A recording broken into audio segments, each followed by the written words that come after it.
Greetings, friends and adventurers! I am Chuck the DM, into a gelatinous cube. Welcome to Jungle Noir, a Wildemount mini-series. I can't really hear my own voice, so I'm just going to move this. I hope you're ready for a lot of fun tonight. Maybe a little bit of futzing. This is my first time doing virtual tabletop, so please bear with me as the DM. But I have a lot of help. Let's meet some of them. Let's see who we have. I would like you to meet our old illustrious DM daddy, now a player, Jason. Hi, my name is Jason. First time player, long time DMer. Really happy to be here. Really excited to see what Chuck has planned for everybody. And yeah, thanks for watching, everybody. And we have in this corner, is this you? No, that's you. Okay. In this corner, we have Ari. I'm Ari, longtime player, still a player. And yeah, I'm drinking myself tonight. Look at that. Oh, So yeah, Dark yeah, Heart. I found a beer inspired by me apparently. So there you go, Miss Ghost, it's called. Makes sense. Yeah. And we have below Ari from Finland. It is so early in the morning there. I am so impressed that she's joining us for this mini series. We have our delightful Nora, designer of our emotes. Hi, I'm Nora. It's 2 a.m. I may have lost control of my life. Or I just really want to hang out with these people. Yeah. And last but not least, our dear Zanzan. Bring it. Hi, I'm Zanzan, and as always, I am joined by my trusted guru, and I too am drinking Ari tonight. Wouldn't we all Slurp, like slurp. to drink Ari? Yeah, you would. And there's no dramatic entrances in Jungle Noir. So without further ado, Shout welcome out to to the Fred, jungle. who's in the And shout out to chat, Fred. though. Oh, We miss you, baby. we miss you, baby. So my story is over here. So if you see me doing stuff over here, that's where it is. So we're just gonna open this up. Okay. Oh my God, I'm so excited. And sweaty. That's hot. I think, Jason, yes. could we get a little ambience? Sure. What would you like? A little bit of city, something gentle. Jason is my producer tonight. He will be controlling all the sounds that you hear, and most of the sights as well. I mean, look at that face. Whoa. Let's see. That's a And city can we night. just admire our new backdrop? It's so pretty. It's so green. It's the perfect Yes. color. I Yeah. love it. Do you want a populated That's- city or a nighttime city? Nighttime city, or a quiet city, so nighttime will do. Done deal. So say Thank that you. green in the background is literally what I want to paint my bathroom walls. Our story begins in the year 1815. Only 3 years after the band known as Vox Machina felled the diabolical Vecna in Iman. Across Taldore, the people rebuild what was lost and look ahead towards the future. But our story is not in Taldore. No, we must travel across the continent and sea to the shores of Wildemount. The Menagerie Coast, to be exact.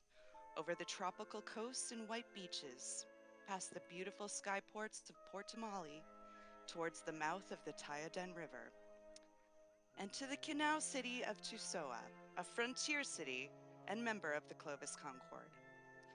Once a canal fishing village, it became a small city with a thriving fishing and logging industry. Terribly interesting stuff, that. We arrive to a small, thin 3-story building in the Merchant District on a side street, with a carved sign that has suffered some vandalism and hangs splintered and covered in yellow paint. Until the slight breeze of a summer wind blows gently, nudging it to let go of its mooring as it crashes to the cobblestones below.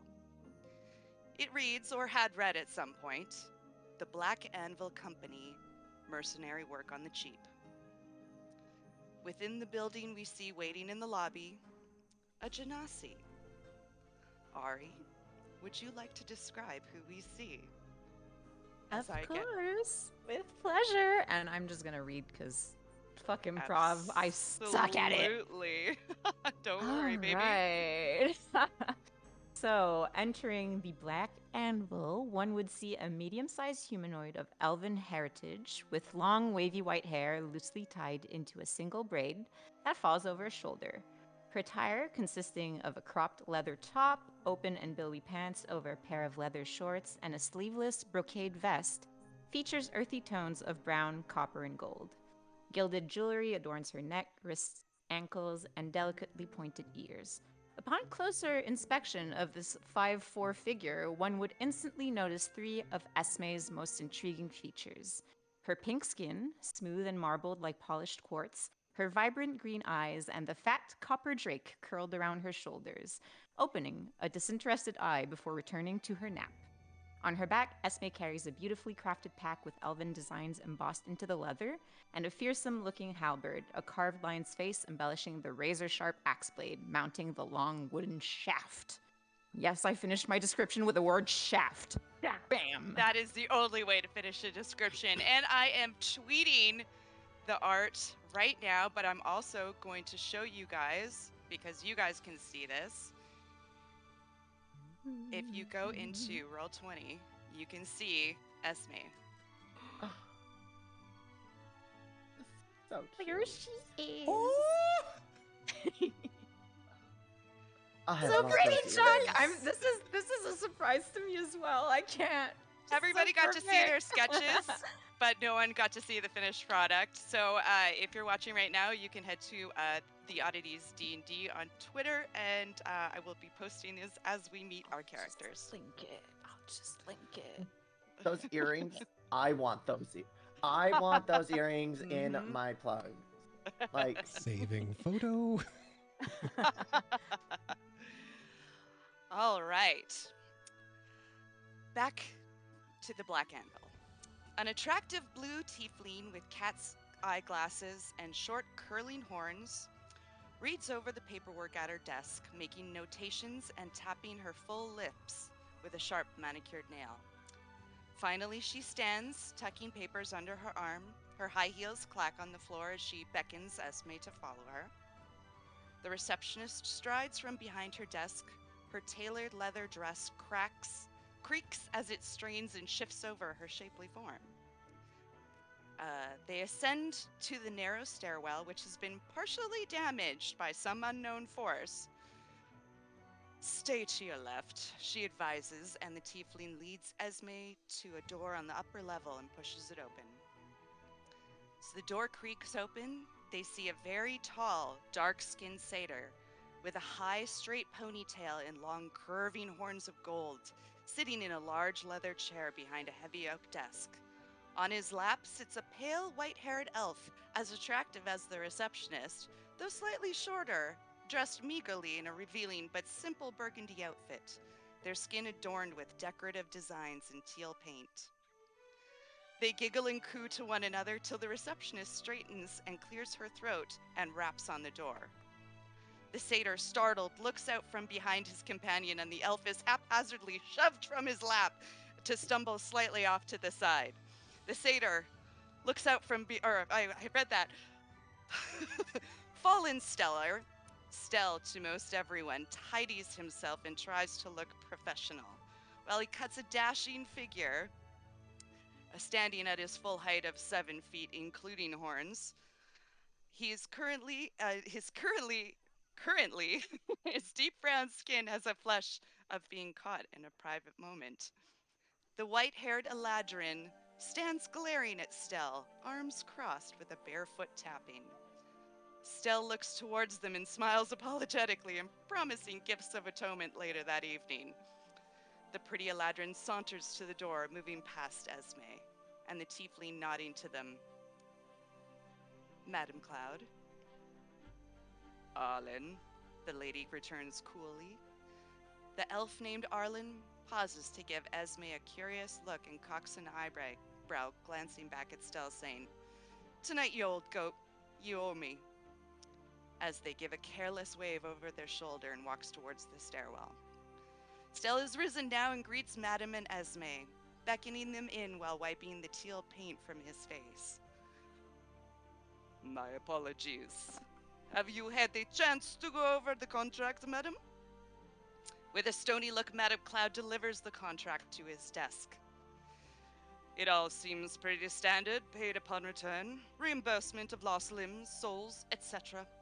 We'll have to call in some favors for transport and supplies, but the return on our investment will be, substantial." Stell picks it up and scans the document carelessly. "Well then, Miss, Farlin? I think we can do business. I can offer you two of my best..." "Only," Cloud interrupts. He coughs and gives Cloud a look. "My best people to your expedition. So the Foundation of the Preservation of Rare and Endangered Species wants to protect some frogs or some such?" Stell looks at Esme, seemingly confused at this proposition. Esme, would you like to respond? Oh, yeah, something like that, I guess. "And you have been on such expeditions before?" No, never. "Oh, wow. Oh, I see. Well, we have been advertising for the botanist as per what was requested, so we are hoping to gain some sort of response. We've put it up on the board, in the center town. But you are welcome to stay with us until we find such scientists, and my people should be back quite soon. Would you like a cup of tea?" If that's no trouble, of course. Yeah, no, I'm sorry. I don't really know how this works. I've never really been in charge of anything. "Well, don't you worry. I've very good people who have been working for me for sometimes very experienced. Oh. Madam Cloud, would you be sure to get the tea?" And he gestures to a beautiful silver tea set, and she just kind of rolls her eyes and leaves the room. "I will get the tea. No, don't you worry." And he goes and busies himself with the tea set. Meanwhile, the bell hanging above the front door rings as a pair enters, fresh off of a job. Jason, you are the first to enter. Would you like to describe who we see coming in? Whilst I go grab the art. So, ducking under the relatively low entranceway comparatively to this figure, you see a 7-foot hunched over, long limbed bugbear with kind of frayed hair and a fucking frizzed out Jack Black beard going on. He just kind of saunters in. To him, he's walking at a slower pace, but because of his long limbs, he's treading quite a distance at the same time. He's wearing a breastplate, carries a warhammer and a shield slung over his back, which is interlaced teeth from a bunch of different creatures. And his eyes say it all. It's somewhere between disinterest or just lack of understanding or a lack of sleep. And I think we described it best one time as the look of a dead-eyed stripper. And as he comes in, Fucking monkeys everywhere with the shit they sling all over the place. I don't know if I signed up for this for the looks or the money or the food or the room, but the shit I could do without. and this And is Floyd. Floyd, you guys can go see him on Roll20, and the rest of you can go to Twitter.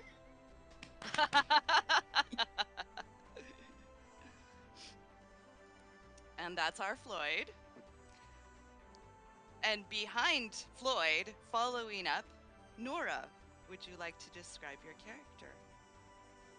Yes, behind Floyd is not quite as tall, but rather tall, 6.1 feet.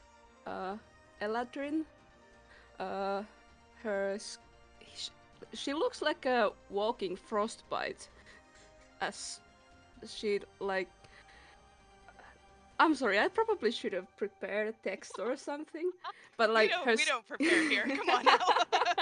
I she do. has she has white hair that looks like she cut it herself.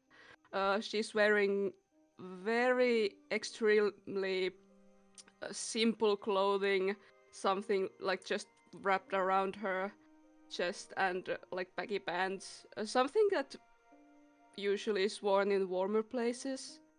Uh, she too has this rather, maybe you can't say uninterested look, but she looks very. One could say she looks very sad, or just. Mm, yeah. Well, Yeah, and she doesn't have any other weapons, but she is wearing like these enormous gauntlets that look way too big to her, and they have these ice bluish crystals in them. and please to go take a look at the finished art. Everyone else can go to Twitter. Her name is Faye.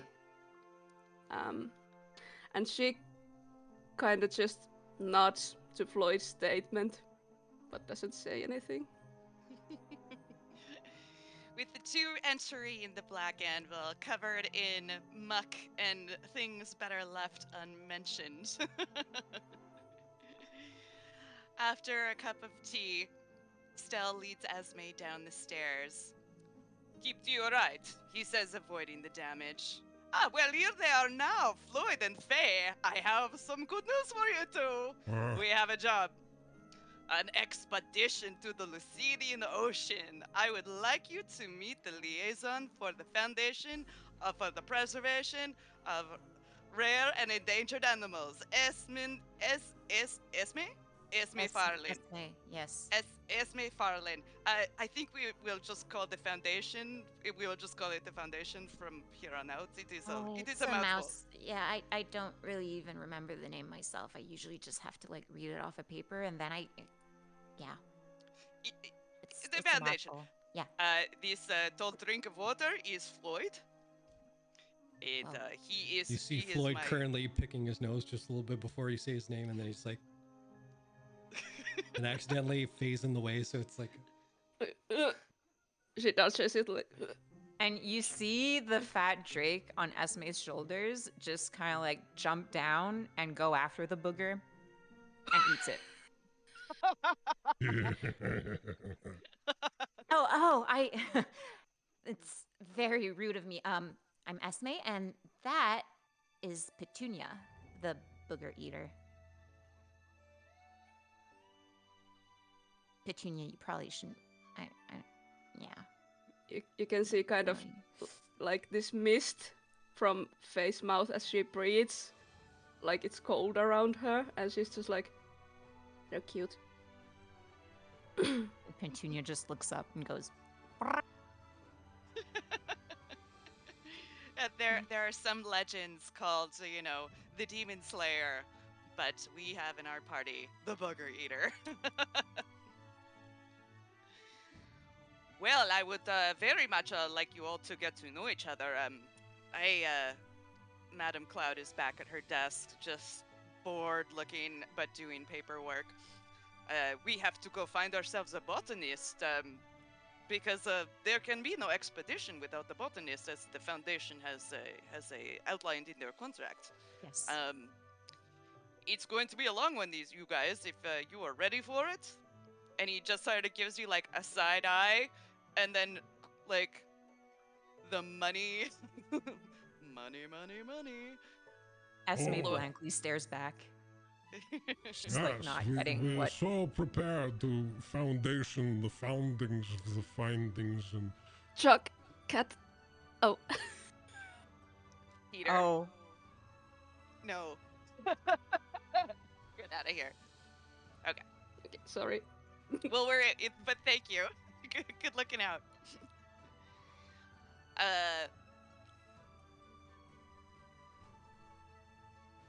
And the door bursts open. And you see, standing in the door. I'm sorry, I'm trying to find my notes now. I don't think I have notes here. What do we see, Xander, as the door bursts open? Conveniently. Well, you see standing tall at 3'1", a very tanned, covered in dirt forest gnome with shaggy brown hair and patchy, shaggy facial hair. But adorned upon his head is a giant mushroom helmet that has a slight bioluminescent glow to it. A bit of light armor, and on his back, a shield with just a small mushroom in the middle. You see Sir Jeffrey Tremala Cremini Chegginson. And here we go, everyone. Take a look. Sir Jeff was the first one I did, and that smile I set love me up it. for the rest of them. I love it. rolled through them. Everyone else, please go to Twitter, take a look. Incredible. As he steps in, he just kind of. I hope I'm not interrupting. Well, hello, little friends. I am still proprietor of the Black Anvil Mercenary Company. What can I Pleasure do to for meet you? ya. Well, my name is Sir Jeffrey. And I hear you're looking for someone here who knows how to deal with some plants. Well, that is very convenient. I just mentioned that we were looking for someone to deal with plants. Well, I saw your notice. It was a little hard to get at, but luckily there were some boxes I could climb on. Oh, you know what? I was the one who put it up, as you can see. I'm quite at a height. I should really consider others' feelings when I'm putting up notices for work.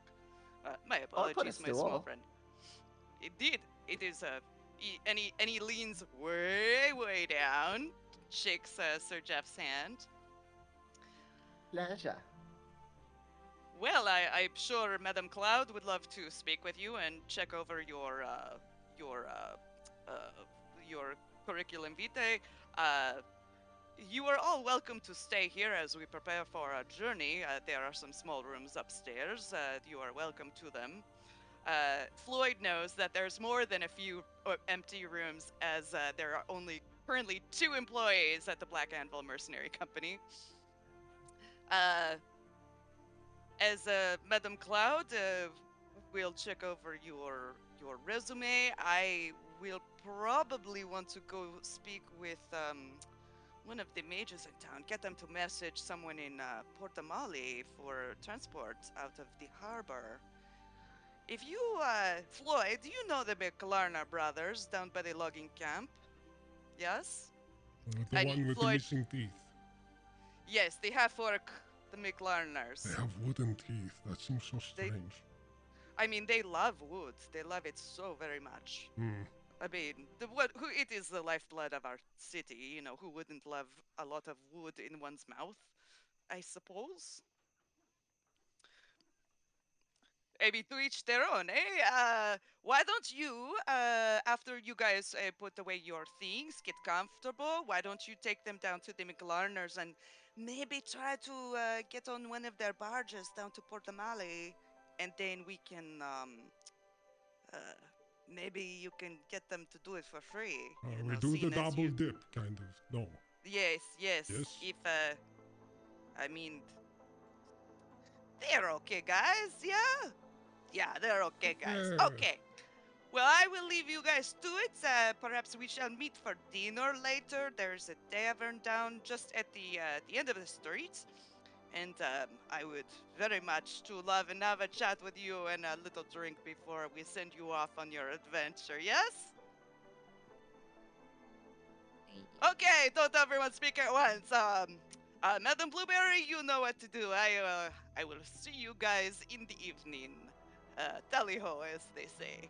And he turns and walks away, his long tail dragging out behind him. The door shuts on it. You hear a yelp, and he comes back, and he just pulls the rest of his tail through and then closes the door sheepishly. The time is currently 2 p.m. You guys have the run of the Black Anvil Mercenary Company to set up yourselves for the evening. And what would you like to do?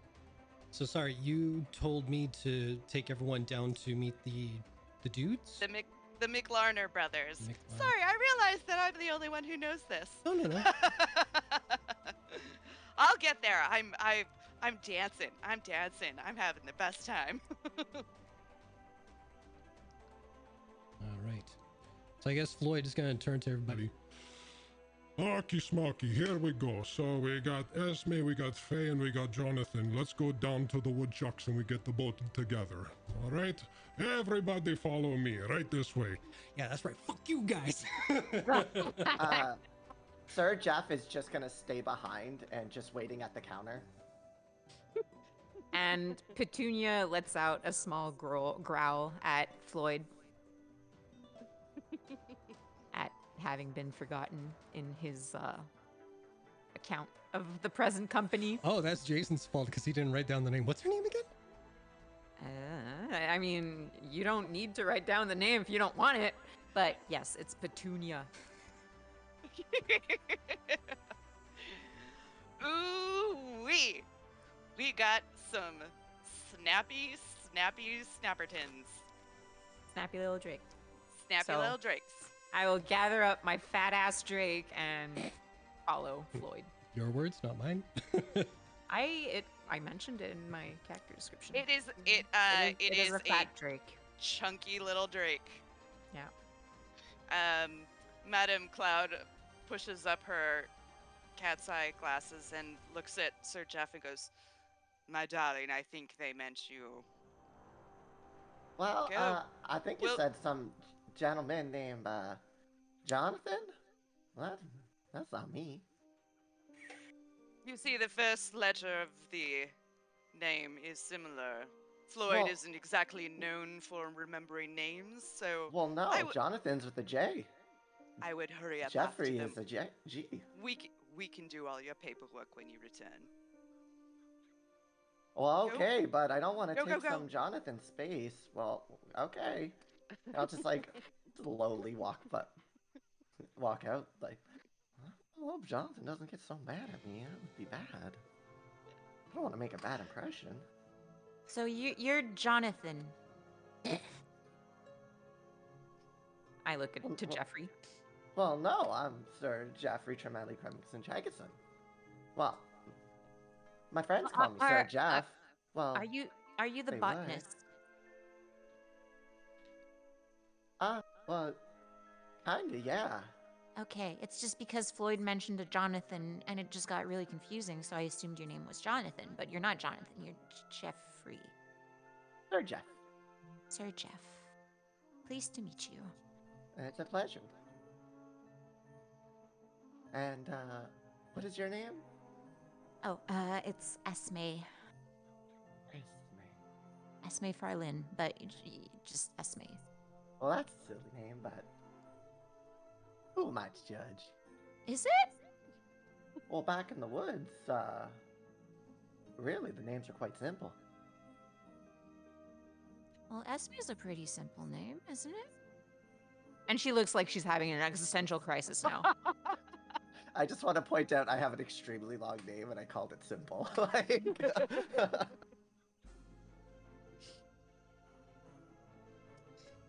The day is bright and sunny as you guys start to walk the streets. I did put up the big group picture that will be now in our stream, but I would like to show you guys a little bit of how it feels to walk through Tusoa. Now, Floyd, you know exactly where the logging camp is. You've been working long enough in this city that you just sort of, I would assume, automatically just start walking there. You guys pass by the tavern inn that Stell had mentioned, called the Rusty Mug. They do a special every day. It's pretty good food. It's some of it's questionable depending on what the catch is from the river, because no one really likes mudskipper eel, but they are plentiful and they are edible. Some would say not so much, but they do their best. Um, as you go through this, the wedge, the city is sort of shaped like a pie wedge, and the river runs down the side of a long side of the pie wedge, and the logging camp is sort of down by there, where the forgive me, I can't remember the Wildwood Copia. I'm gonna quickly check to see what that is. There we go. Yeah, the Copia Wildwood. I got it backwards, but I got there in the end. And as you arrive, you see, unless you would like to get to know each other a little bit more on the walk, I don't want to take that away from you. If people keep up with Floyd's long strides, for sure you can chat him up. And Faye is likely used to walking with Floyd, and she also has quite the long strut, but she herself doesn't start a conversation, so... Esme's trailing behind, mostly preventing Petunia from, like, eating whatever the fuck they find on their way. And, yeah, just awkwardly, like, catching up, then losing them, catching up again. I could see Chunky Petunia like passing by like a fruit stand and just Yeah, just almost falling and then catching herself. Yeah. Like a big old chonker cat. Exactly. Sir Jeff is not even attempting to keep up, being less than half the height of most of the group. He's just going at his own pace and listening and hoping that the mushrooms on his cap are going to help make sure he goes in the right direction. And he's just trying to he's trying to keep up, but he's really not trying. He knows his limits. He's schizophrenic. The mushrooms Alrighty. told me.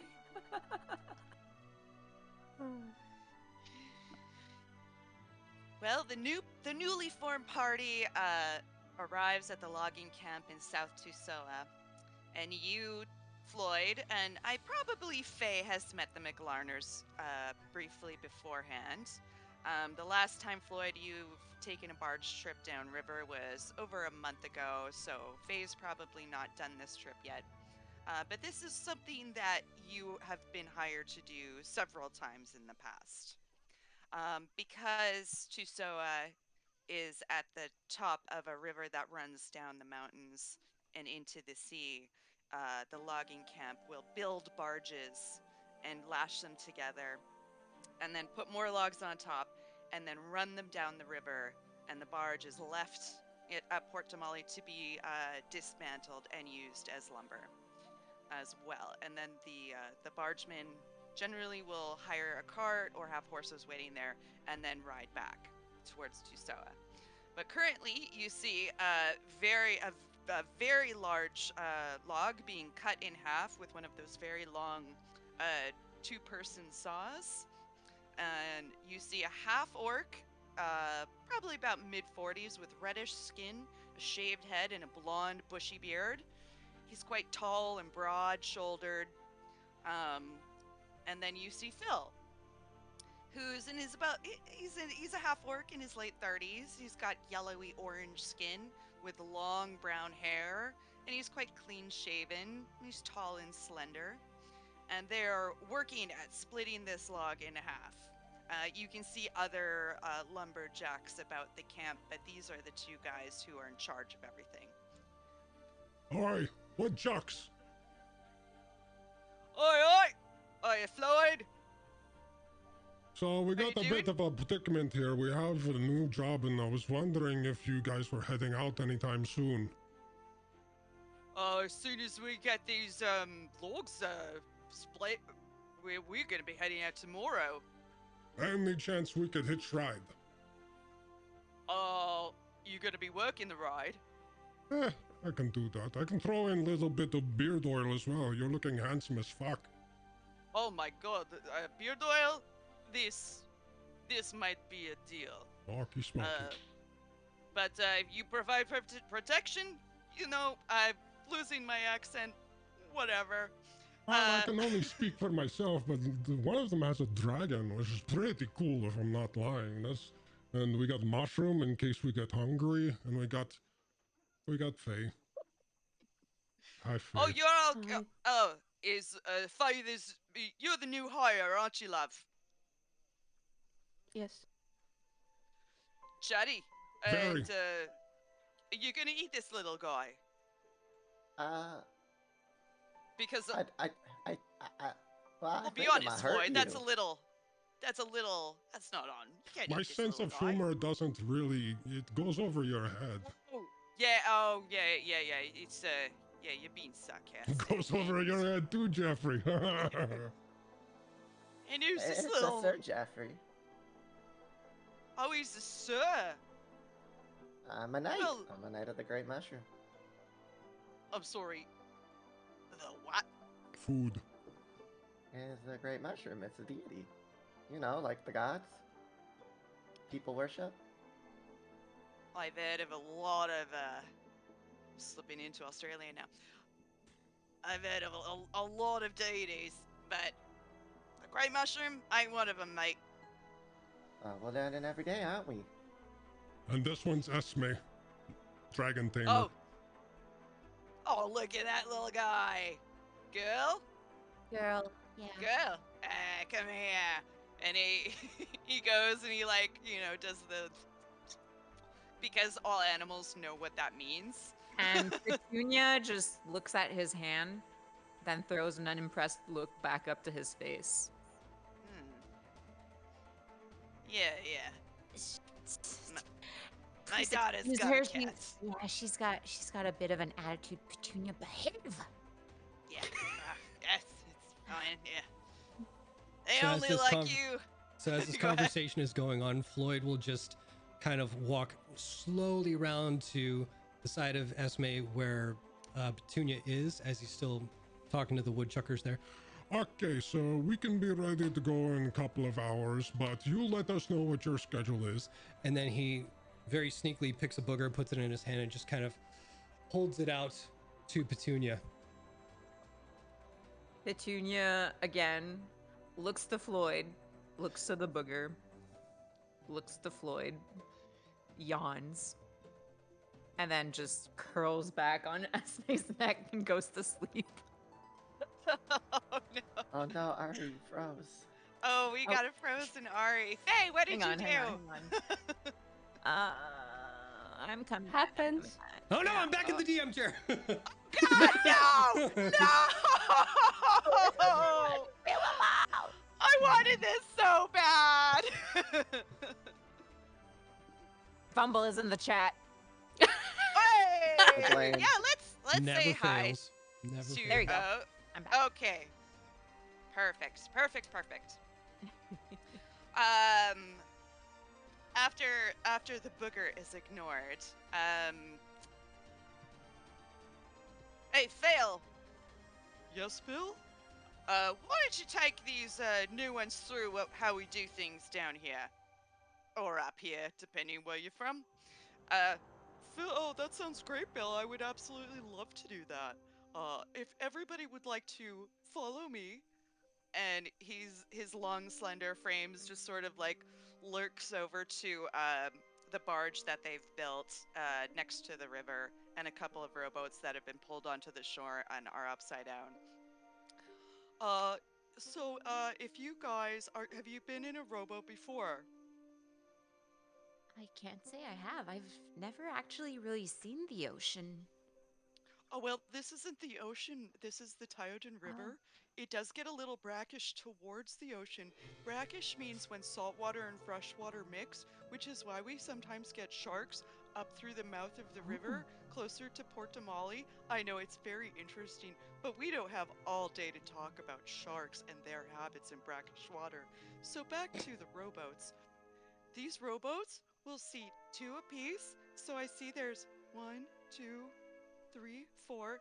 That's a great number because Bill and I'm Phil, that's Bill. Bill and I will be on the barge with our long sticks guiding the logs down the river. We will have 2 of you in the 4 rowboats. The front rowboat. Wow, that went way off the rails. I love how you English. fucked up. You went to correct it and said a correct fuck up, and then went down to correct. I'm dancing, baby. I'm dancing. The front rowboat will contain 2 people, and they will make sure our way is clear. And then there will be another 2 people behind the barge in another rowboat. You see how I'm getting on this? And you will be there to make sure no bandits or wild animals sneak up behind us. Does that sound okay to you guys? Well, that sounds pretty simple. Can you all swim? I don't know. That's Well, not probably a no. well, not professionally, but like I've been known to dip my feet in the water every so often. Not professionally. I wasn't on the high school swim team. We didn't go to nationals or anything. We never made it to the Olympics. If your character does know how to swim, that's totally fine. If you're allowed to know how to swim if you want. If you don't, Oh yeah. that's up to you to roleplay. Have fun. Well, that sounds like everybody sort of has an idea of what happens.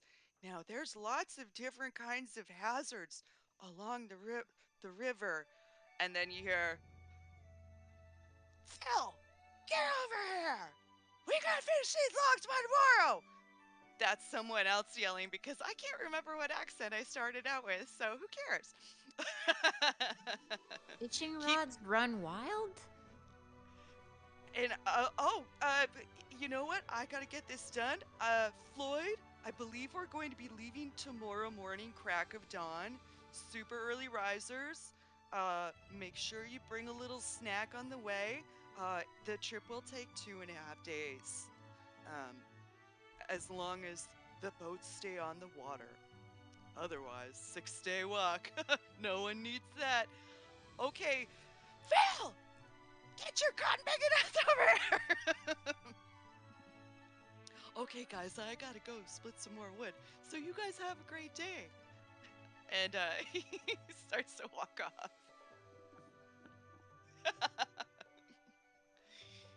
That was fun.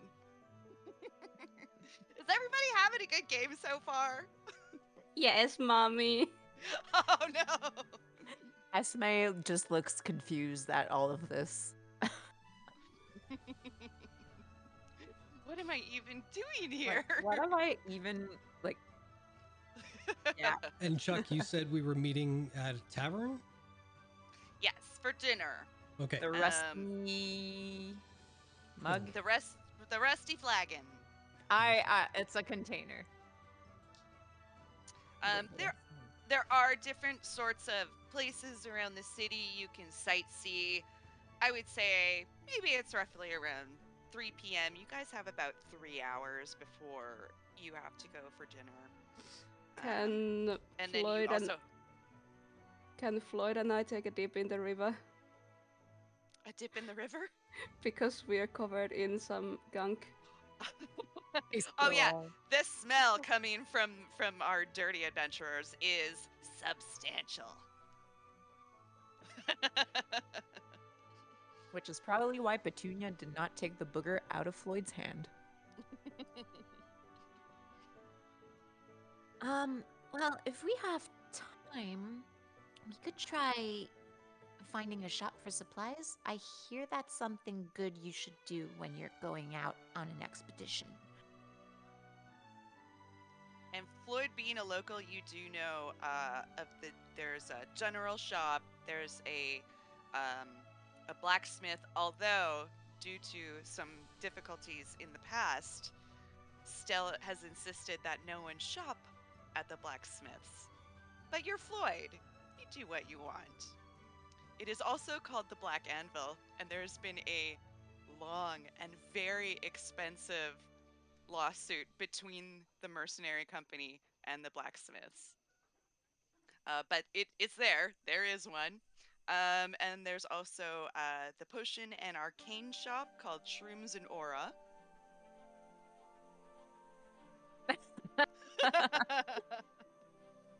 Oh, it's not the rusty. It is the rusty mug. I came up with this afternoon, so bear with me. So there is Flagon time works. That's cool. So, Floyd, you would know of these places. I know of places. I sure hope so. Could I If get you're local. Esme to make a perception check? Sure. Oh my god, first roll of the campaign! Let's go! And I don't even have my physical dice. I'm so sad. Okay, perception. Womp womp. I didn't even call it. No, Wait I for know. it. I'm sorry. 23! How the tables have turned. Yeah, baby. So we have to hand the power over gently over time. How tally? it was just this thing because I didn't want to like over narrate it, kind of thing. If she didn't, anyway, whatever. I'm sorry. I'm so No, sorry. don't be sorry. Don't be sorry. So, I took the first roll of the game from you, though. That sucks.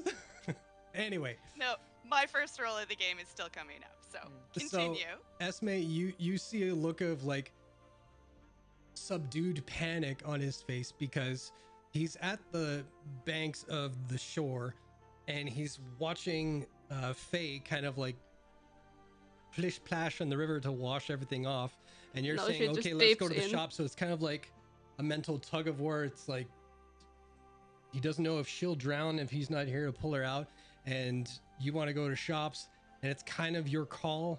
So he's torn between his sort of boss and his sort of protected thing.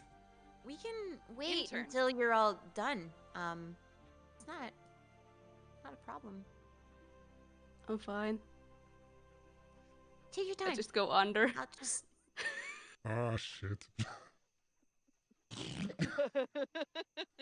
I said I was fine.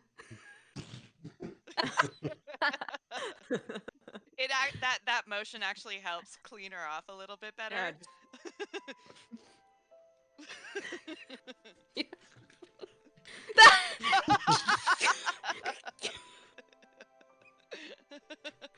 She's How to very wash your- absorbent. No, you Jeff shouldn't has- get close to her because the water gets really cold. She's very cold. I don't know. Sir Jeff had wandered to like a rogue, what he thought was a mushroom, but it's just a rock. He's trying to talk with it. And You are not getting any Petunia- impressions from this rock. Petunia, in the meantime, she just kind of jumps off of Esme's shoulders once more and slowly begins to creep towards Sir Jeff. And then tries to take a bite out of him. Oh my god, roll an attack. Sir Jeff, what's your passive perception? And 10. Actually, let's I do let's have a get stat table for Petunia, so Let us get Petunia. If Petunia's trying to be cagey about this, roll her a stealth. I will. She is to the best of her abilities. Let me just find where exactly this sheet is, however. Fat Dragon gets the first roll of the game. The official first roll of the game. Yeah, imagine just Thember Show from the D&D movie, but like smaller. That's Petunia, honestly. Actually, I love it. imagine Swanson, my cat. As a drake. Yeah. As a drake, that's what we got here. Yeah. Although he's lost a nice deal of weight, so he's all Okay. healthy now. But So he's still a big boy. she would have a +1 to dexterity. Oh my god. The drake rolled a nat 20. Oh shit! The Drake gets a sneak attack on Sir Petunia. Jeffrey. Sir Jeff, we barely knew you. Well, roll damage. Also, And tell your me- attack. Tell me, well, the attack hits. I'm assuming it's a nat 20. Well, wasn't that Oh. for stealth? Oh, it was for stealth. It was My for bad. stealth. Hang on. Thank okay. you. Thank you very much. Keep me on my game. It's So a 13 to hit. 13 to hit. I got That- too excited. That would miss. Okay. Luckily, Sir Jeff's shield takes up almost the entirety of his back, and so as he's crouched down, it's kind of like a turtle shell. So what does Sir Jeff's shield look like? It is just your typical, like, knight's shield. Like It a chevron. Yes, but in the middle, there is, in fact, it's almost like the great tree of life, but it's a mushroom. And the mushroom itself has a slight bioluminescent glow to match the helmet. So, okay, here's how I picture this. So, he has a mushroom helmet, and you know when like fat cats try to jump and like just don't quite hit target and like just fumble down? That's just what happens. She tries to go and get a bite out of the mushroom helmet and just eats shit. Sir Well, Jeff, hi you there, feel little one. a little movement on your back. Is there, little- Petunia embarrassed like most cats when they fail a jump? Yeah, she just scrambles away, kind of like self-spooked, and then returns to Esme. Kittering. Yeah. But, you know, just kind of waddles because she's also, you know, chunky. Big girl. Yeah. Beautiful. Did I do something to offend? No. Sorry. Well, about what? Well, Petunia has a bit of an appetite. I've been trying to get her to lose weight for a little while, but it's just nothing sticking. And I think she mistook you for food because of the whole mushroom. Oh, well, And- I don't think you'll want to take a bite of this one, little one. It might kill you. See, Petunia? Don't go eating what you don't know. And Petunia Well- just glares back to Esme and... Well, like, some mushrooms are delicious. Some, ooh. Oh, they're a real doozy. Well, she's learned her lesson. Well, Maybe. that's good. Maybe, yeah. And here I was so distracted by this rock, I thought it was a mushroom. It's kind of shaped like one. Well, lots of mistaking things for mushrooms, I suppose.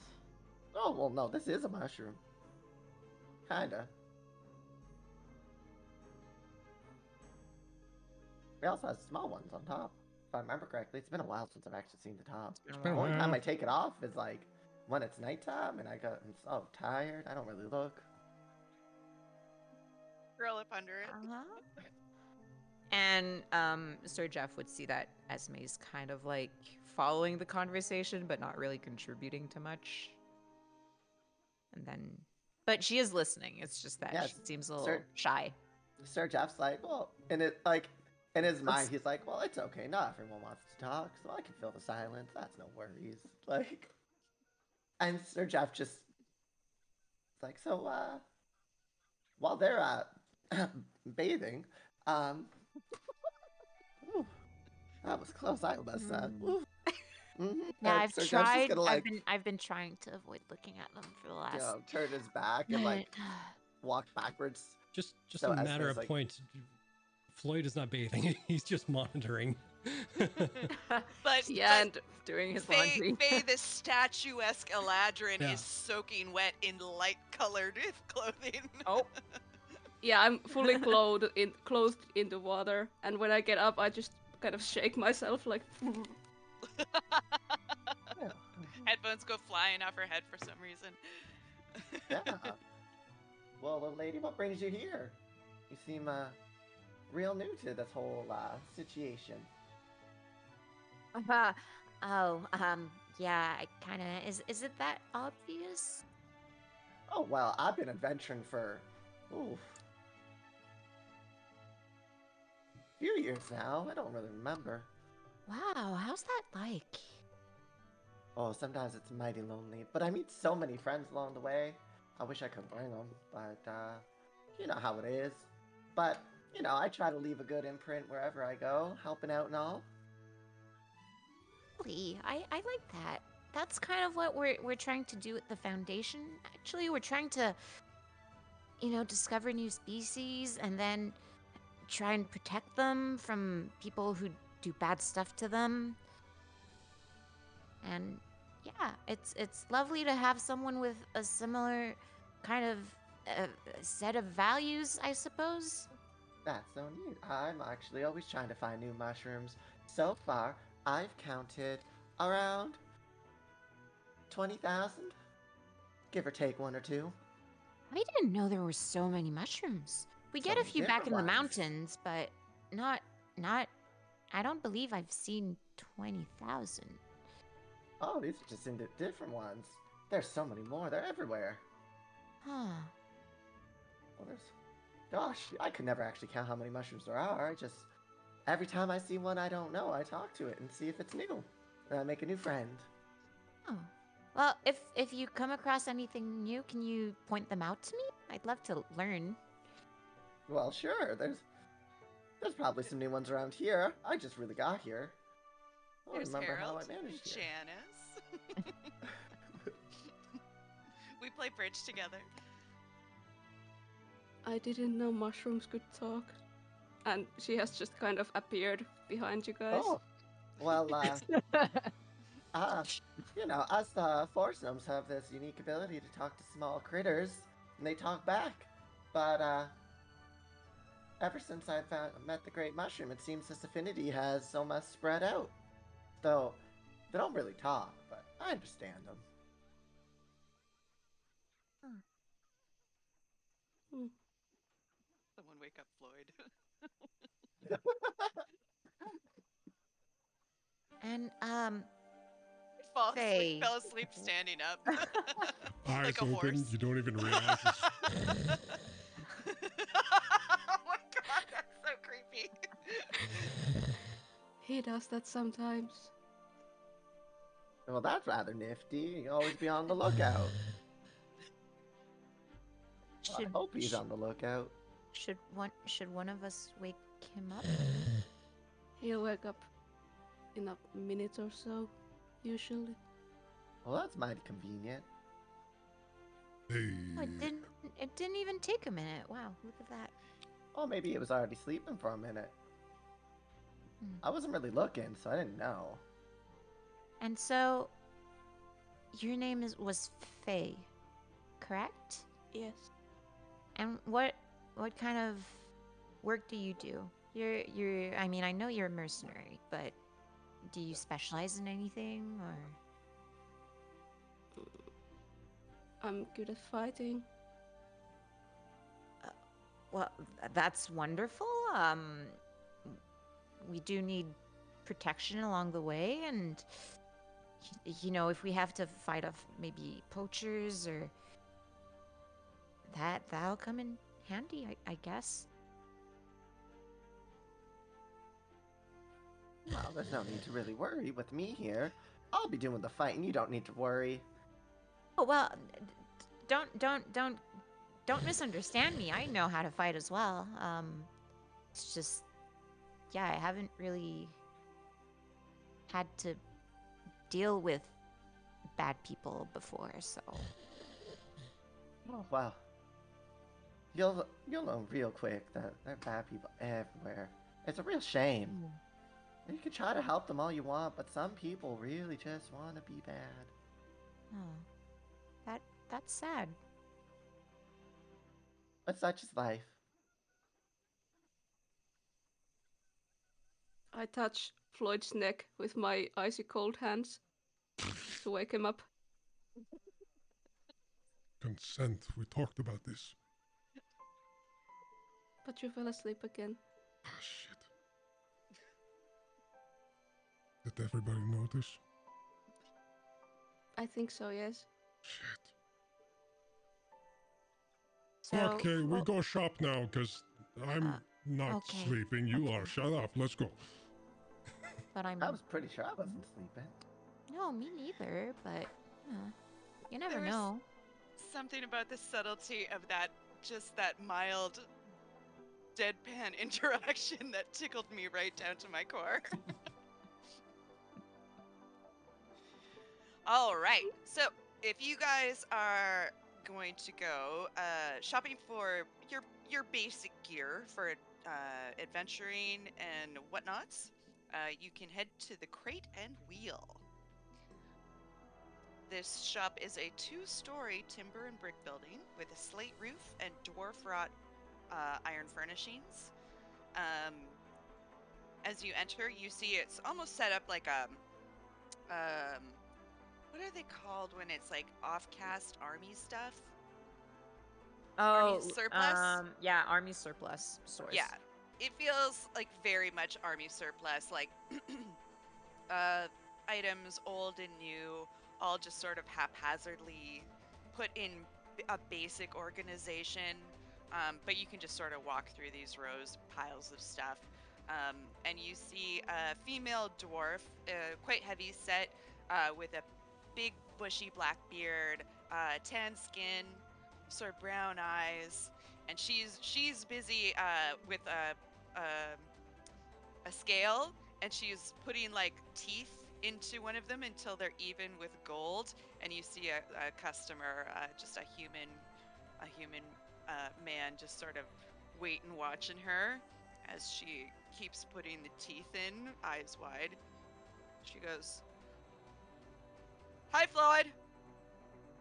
Ah, what the fuck?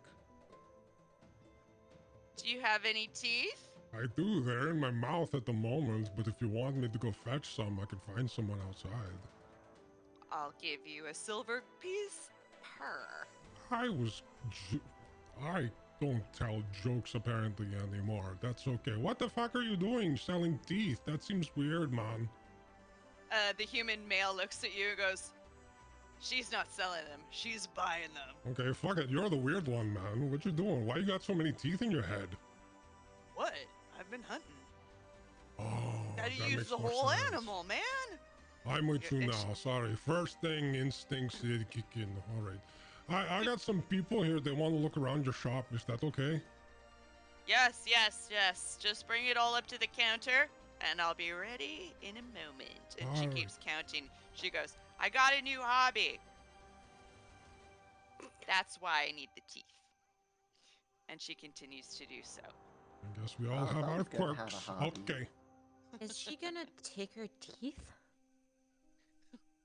They Maybe are she teeth. eats some. They weren't. They were monster teeth. They were an assortment of teeth. Some of them large, some of them not so large. So as she walks in, Esme will give the salesperson a very large berth. Just kind of like covering her mouth a little bit, and we'll go off and wander through the store. So unless you guys are thinking of something specific, this has all of your basics for as general store. You have barrels, blankets, basic clothes, hammers, ladders, lamps, locks, soap, the scale, the sacks, the ropes, and then you have basically like there's tinder boxes, torches, tents. I know you guys started off with some equipment of your own. It's kind of basically that stuff, your basic equipment. If we go into adventuring supplies, you have all your sort of your non-magical gear, uh, like light armor. There's nothing too fancy in the way of like metal weapons or shields and stuff like that. Um, more like there's like a quarterstaff, things made of wood. But the things that are made of wood are pretty nice. This is a wood town, as we've discovered. But there's arrows and they've got cases for maps and scrolls, hunting traps, hourglass, So all can that I kind of good ask, stuff. like, the Yeah. stuff that we have, like, just generated from creating a character, is that stuff we have, or is that stuff that you want us to buy right now? No, no, no. That is stuff you have already. That is your established gear. Okay. And you also got a bit of money as well. When you guys created your character, you are welcome to spend that. Okay. But And Nora has a question. Yeah. Yeah, will the Black Ann will be providing us with like basics like tents and that kind of stuff? You haven't been informed yet. Floyd, you still have the 10 gold pieces from your monkey job. Still did not ask for that back, but he didn't tell you to spend it. But you're Floyd. Floyd likes his job, so he's just keeping it on layaway. If he asks for it, he asks for it when he remembers. Is So- Floyd eating out of the bins? It's like you're allowed to have a grape. You could try a grape. The dragon didn't eat the booger, so something's got to happen with it. I'm just, yeah, That is a hefty booger. it really was. So Esme is gonna go and check out some tents. Oh, there's the booger. All right. What do we got for our... Here we are. We have a two-person, and I'm pretty sure I've got a single person here somewhere. The two-person tent will cost 2 gold pieces, and we'll say that the single one. I will two- get a two-person tent, mostly because Petunia likes to spread. Oh, I know that feel. All right. Give yourself a two-person tent, and delete that gold 2 gold. pieces. 2 gold. All right. Sir Jeff would probably just buy some more rations. Okay, what do we have for rations? 1 day of ration is 5 silver pieces. Yes. So I'll probably How many? I'll probably buy another 10 days. 10 days So worth of 5 rations. gold, I believe. I will trust your math because I'm shit at math. I'm trusting my math too. Oh wait, I have a calculator. I have an old ass calculator. All right, so that's 0.5 times 10 equals 5. So 5 gold pieces. Well done. Us. Can I ask, is there, like, sorry. What are you even doing with your time? Yeah, I know. So aside from this place where they sell rations and everything, is there some place in the city or the town where they specifically sell meat? Yeah, there's like a butcher's. Okay. But this is like the rations that you would get at Cabela. Add water and stir over a hot, Yeah. add boiling water kind of stuff. They sell like dried jerky, pemmican, hardtack, that kind of stuff. But yeah, you can definitely go to the butcher's and get some different stuff. Okay, once everyone has done their stuff here, then Floyd at some point will head to a butcher's. All right.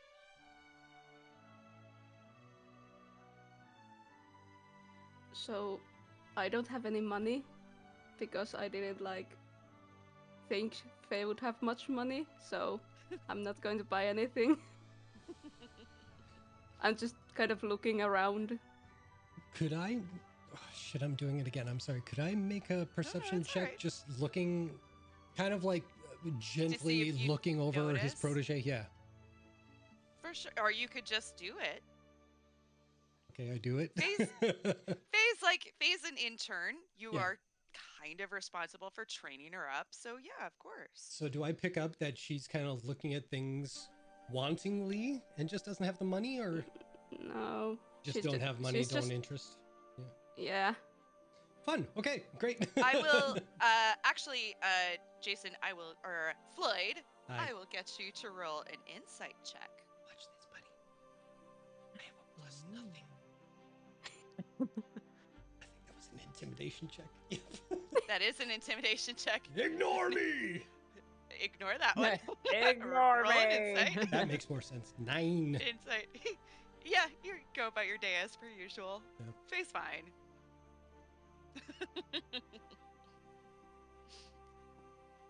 All right. If there's nothing else that we need at the general store, speak now.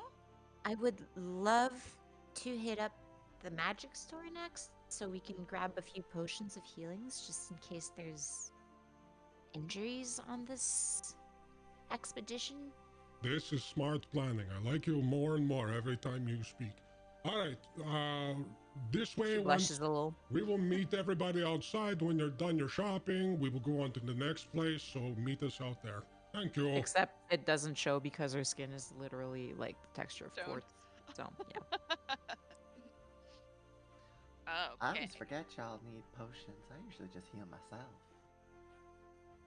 Really convenient. So you know a bit of healing magic? I know a lot of healing Junior, magic. don't eat that!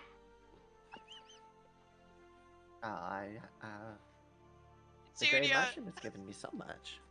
Petunia has dove into the chocolate almond bin, and we all know chocolate's very bad for little drakes. You know Oh, what look at happened poor last Flo. time you got so sick? Don't do that. I just love how like softly spoken you are, but when you scream at the drake, you Get the fuck out of there, Petunia! Thank you. oh, I love it.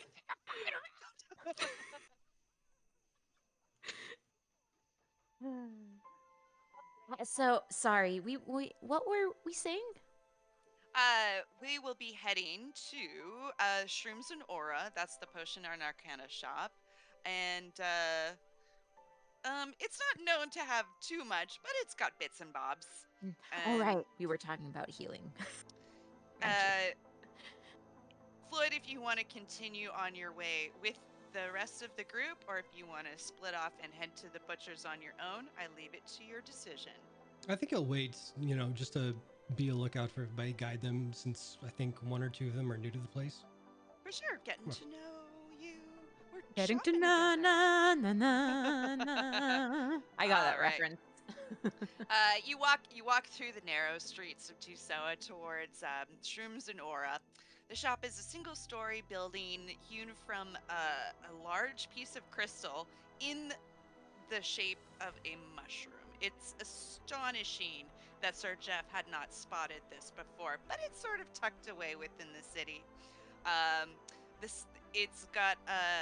It's brightly lit on the outside with many different colors, almost like fairy lights, but they're of course magically illuminated. And the doors are sort of the two French doors. And Jason, can we get that turned down a smidgen? And the French doors are open, almost sort of like a Parisian cafe. It does look like there is a small bakery attached. And then there's a shopkeeper sort of going around making sure everybody is making sure to try the baking. Have you tried the baking? The shopkeeper is named Clumley. He has silver hair, large amber eyes, and small pointed ears. And he's like, we got these from the Copia Wildwood. They are our brand new forest cakes. They're special because I heard that this was the favorite forest cakes of a poet. I think.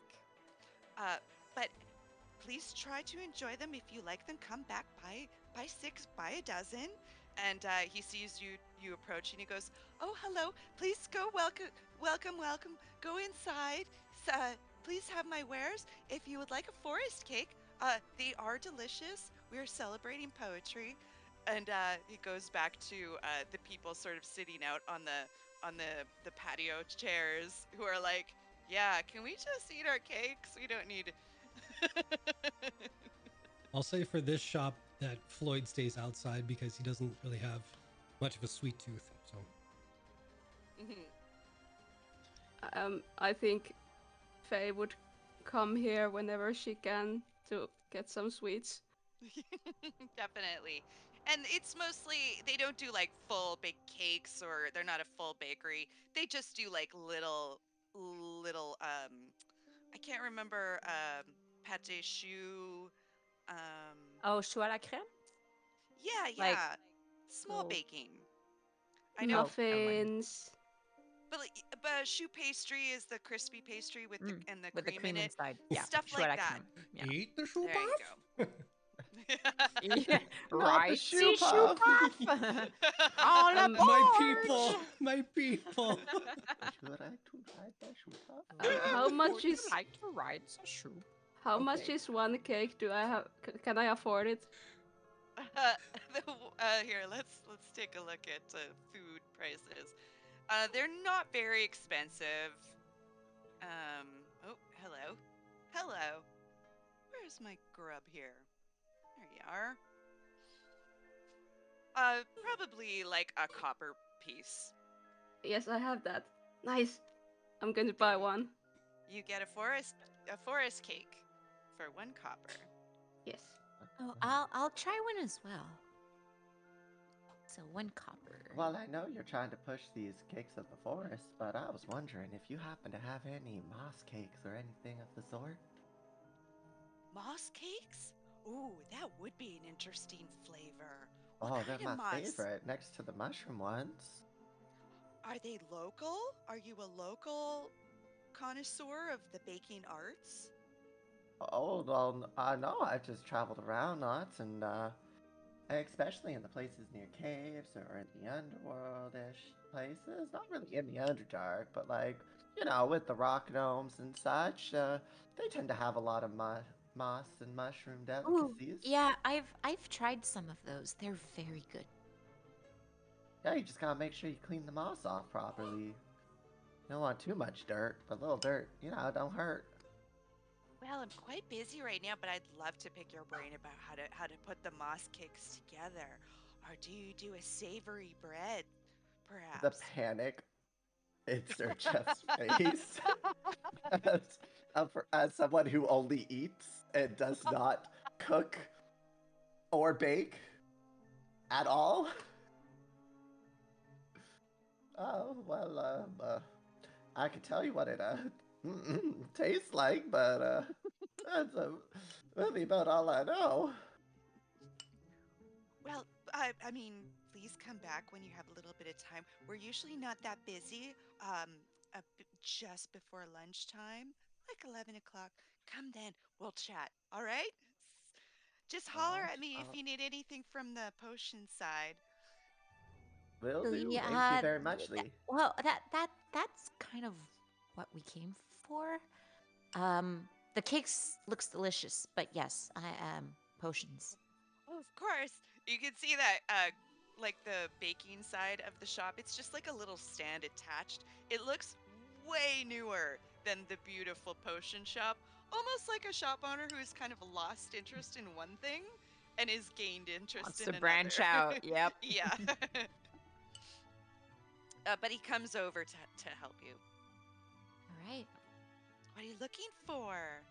Well, mostly healing, but if there's anything else that's interesting, then I'm open to whatever you suggest. I do have healing potions. Let's have a look here. Where are my... There we are. Here we go. No, I want to go to the link. I don't want to copy the link. Take me there. Oh, Calico, My little take me Albert away. wants to go outside, so I'm gonna... I was gonna call a bathroom break. So how about we can do that now, and then I'll get the list up because I'm having a hard time getting there. So we will Not take a problem. a first official Jungle Noir Oilet Break.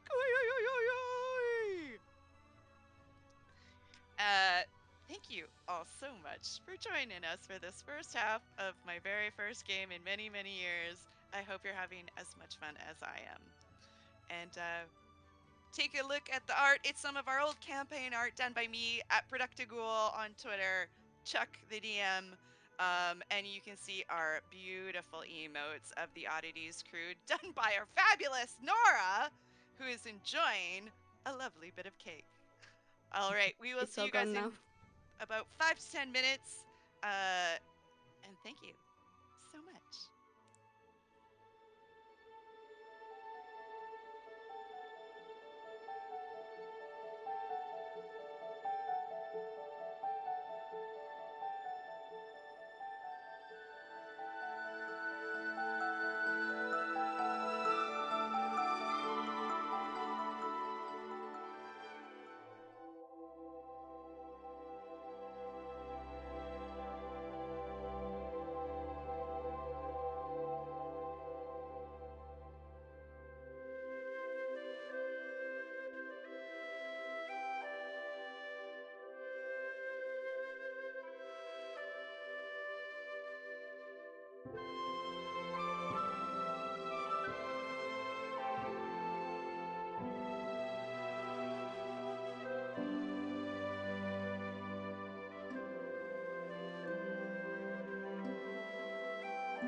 Welcome back, everybody. Are we back? I don't know. Yeah, we My- are. My producer knows when we're back.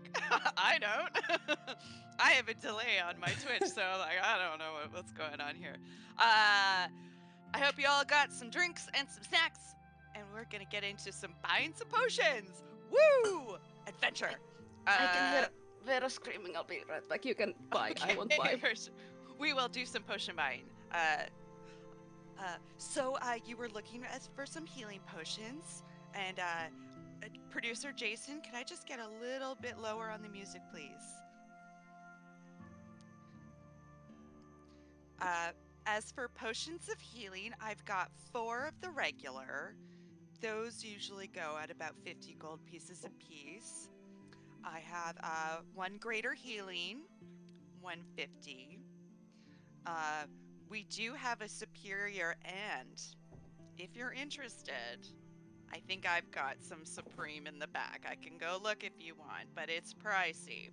The superior is 450 and the supreme is 1350. Do any of those tickle your fancy?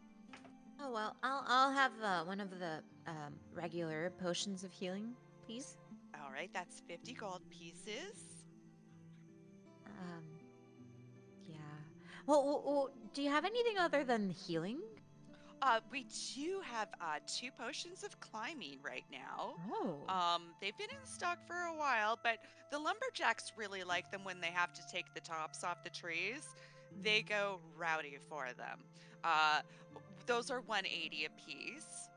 I have some sprigs of mistletoe if you're so inclined, but they're not magic. They just, some magic users use them. I just have so much mistletoe left over from the holidays. I can't even tell you. But that's what it looks like for our magical stock currently. Oh. Just the potion of healing, I guess. Cause yeah, I don't have that much money, so. Okay, well, here we go. And he gives you a potion of healing, regular 50 gold pieces. Please put it in my hand. Yeah. Here you go. I'm not even gonna try and barter with the charisma I have. So. Was So anybody else? 50. Yeah. Was anybody else interested in any of the potion wares or baking? Well, you got a mighty fine establishment, but sadly, I don't think I can afford to shop for you right now. Why, that's a terrible, terrible state of affairs. Well, I'm sure after we get that job done, we'll be coming back around these parts anyway, so we'll probably have some gold for it. Oh, please return. I do get these only once in a while, so when I'm out, I tend to be out for a bit. So, I mean, I'm really just focusing on the baking side of things currently. Once I clear this stock out, we'll get a bunch of new things in. Well, I wish you some mighty fine luck with that endeavor. And Tell you what, roll me a charisma check. Me? Yeah, it doesn't have to be a specific anything, just charisma. Not 20. Motherfucking yeah. So, Yes, 24. you did, Sir Jeffrey. Plumley, I think that's their name. Leans down and goes, "If you, on your adventure, go and find me some good edible moss, bring it back to me. I can give you a discount on one of those potions if you so desire." Well, I don't really know a discount, but I'd be loving to help you up here. Petunia! Trying to get at the baking. Ah.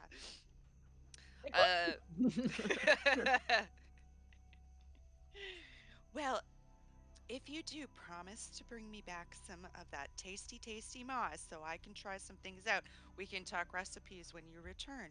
Um, I'll give you a regular potion of healing for, pause for effect, 40 gold pieces. Well, that sounds lovely. I'll keep an eye out for you. Did you want the potion now? That's Oh, the I offer. already have a mighty fine potion of healing here, and I'm very gifted in the art of healing. Well, bully for you. I do look forward to our little chat later. Best of Ah, Well, luck on your adventures. if he's not gonna take thank you you up so on much.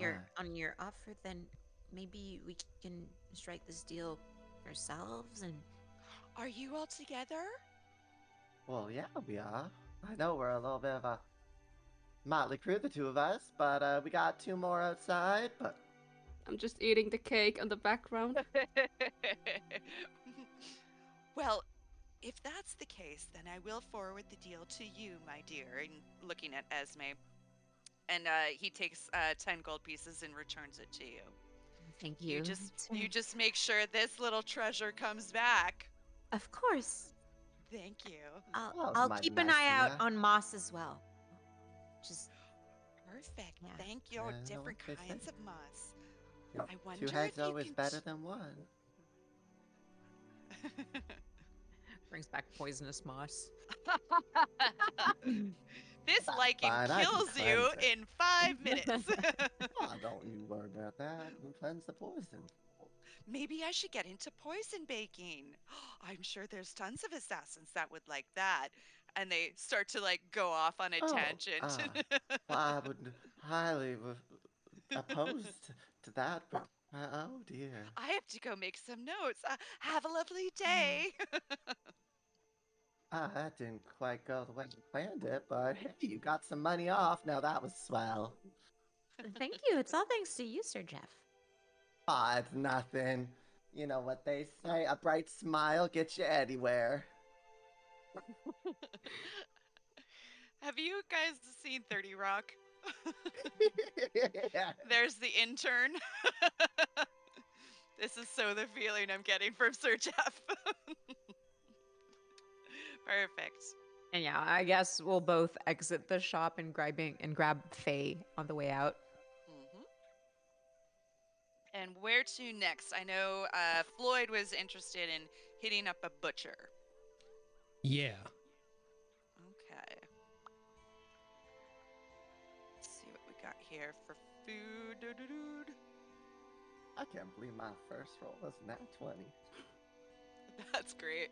Right, we've had 2 so far. I know, right? It's going well. Yeah. So Floyd would actually probably lead them to wherever. Oh shoot, where is it here? The rusty flagon, the rusty jug, mug, cup, flagon. Flagon. Mode. Okay. So he would lead them to the rusty flagon and just, let them stay there for a bit. Then he would go off just to do some shopping at the meat shop. So if there's anything before that, you let me know. Okay. So, if we're going to the butcher's now, actually, let's set you up at the rusty flagon mug. The rusty mug. It's getting close to dinner time, and it's an engaging place, inside as it is outside. There are wooden beams that support the upper floor and large candles attached to them. The walls are littered with so much different memorabilia, you're not sure if they tried going for a specific style at one time or just put up anything they like. It's a lot of flair. It's a Bennigan's. It's an Applebee's. And there is a chalkboard behind the large bar top, and it says goat stew with assorted fruits, nuts, and cheese. And there is a plain looking half elven woman wearing tight fitting pants and a leather jacket. And she's got wavy, long red hair, and her eyes are amber colored. And she is known as the tavern keeper Althea. And as there's some wait staff coming around, and she sort of waves to you all and presents. There's a round table off to the side that seems to have a lot of chairs that it's open. She's like, "Seat yourselves, darlings. I'll be with you in a moment." Yep, this is the voice I'm going for. Excuse me, ma'am. I might need a booster. These A seats are mighty booster? low. Well, I have some cushions over on the couches. Why don't you grab a few of those and sit your little behind on them? Well, okay then. Can I start you off with some drinks tonight? And she's Well- wearing like badges and buttons, lots of flair. Well, I'll take a light ale. I don't really like to partake in too much of that alcohol, but something light and nice would be real good. Like, nice. How do you feel about white wine spritzers? Oh, I Couple don't of know what that is. Drop a couple blueberries in this, and you're just gonna have a great time. Well, as long as it's not too strong, why not? Well, let's whip you up any one, and we'll get anybody else for some drinks. Well, I mean, I'll make the first round on me if y'all would like. I haven't had a lot of alcohol to drink. Would you happen to have something like honeyed wine or? We do have a local wine. It's actually more of a mead, kind of a strong port, actually. There is honey in it. Okay. Okay, I'll get you a nice warmed mug of that. And she goes to get the drinks and turns around and looks at Faye and goes, "You knew, my darling?" Can you repeat, Chuck? Oh, what would you like to drink? Just some water, please. Sir Jeff's coming over with like barely able to actually hold on to the amount of cushions that he's gotten, which is like 3 or 4. He's like, "Well, don't be shy now. I offered to pay the first round, so really treat yourself." Treat yourself. Fine leather goods. What kinds of juices do you have? Juice? Oh, we've got pomegranate juice. We've got blueberry juice. We have some apple juice. Oh, we do have this beautiful dragon fruit juice. Don't worry, it's not made of dragons. Esme looks mortified. She kind of stops and she goes, no, it's really not made of dragons. It's just how the fruit looks. See? And she pulls up a dragon fruit, and it's like the pink with the green sort of spines on it. And she's like, see? Petunia sniffs at it and looks intrigued. I'll have that one, please.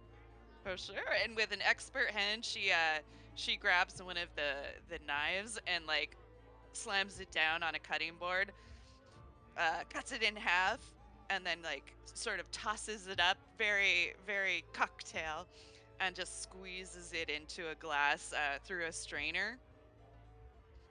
And she hands you the drink, white wine spritzer with blueberries, and a heavy honeyed mead. Well, mighty handy. Thank you, dearie. And that will, let's see. Oh,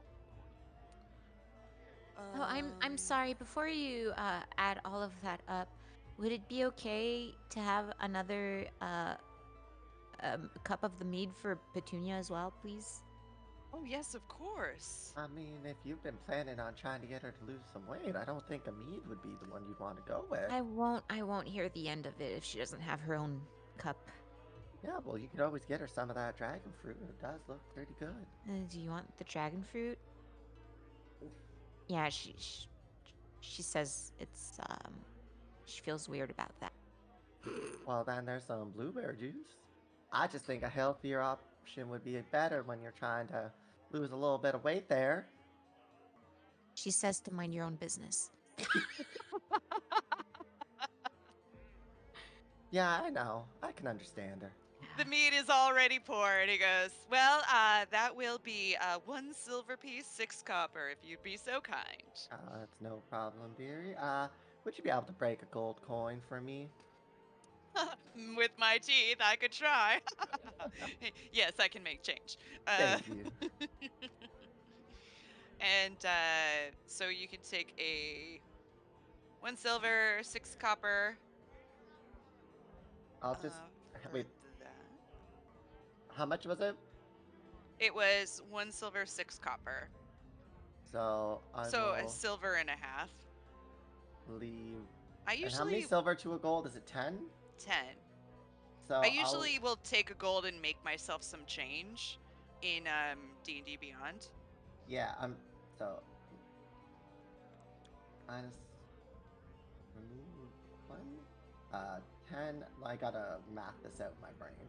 No worries. I'll just give her 3 silver. Oh, lovely. Thank you for the tip. Well, of course. One of our waiters will soon be at your table to take your food order, but as you can see, it's goat stew with assorted fruits, nuts, and cheeses. But we do have some sausage, mashed potato, that kind of, pub fare. We have a really good spicy pepper popper if you would like to try that. That sounds mighty delicious. But we do encourage the special. Oh, But grab yourself a seat, have a think, menus on the table, and I will see you soon.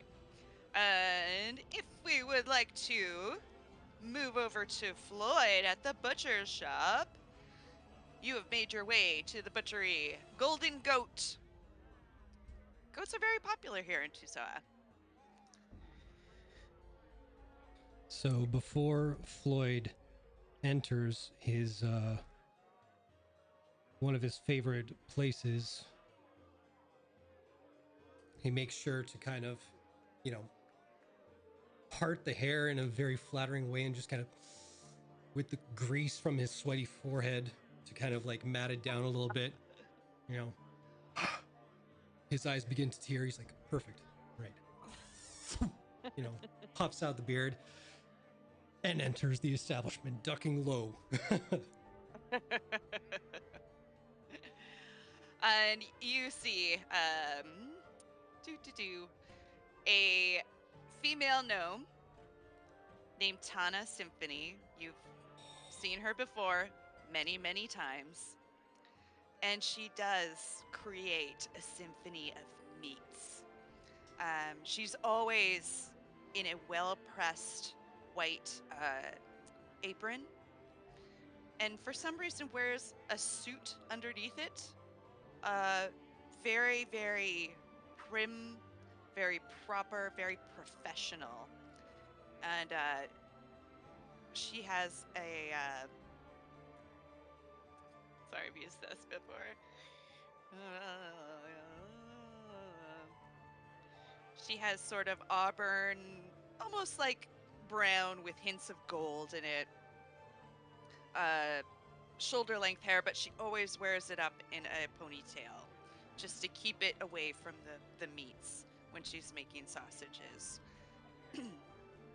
And Tana sees you enter and seems pleased at your coming in and goes, "Oh, Floyd! Mr. Symphony, how do you do? It Oh, is it's so good to Floyd. see you, Floyd! Yes, you too. It's been at least several hours since I saw you last. Are you looking for sausages?" Well, you know, if you had some freshly made, I wouldn't be opposed to whatever you came up with. Did you make anything new that maybe I could part with? Can I have? Yes, you can. Actually, I was just finishing up my new creation. It's chestnut, elk, and parsley. Sorry, I spit. That's all right. Would you like some links of those? How They're many would you like to party with? Well, there's a link of 10, and that's because it's elk. You don't want to cook them too long Oh, this because is new. Why is that?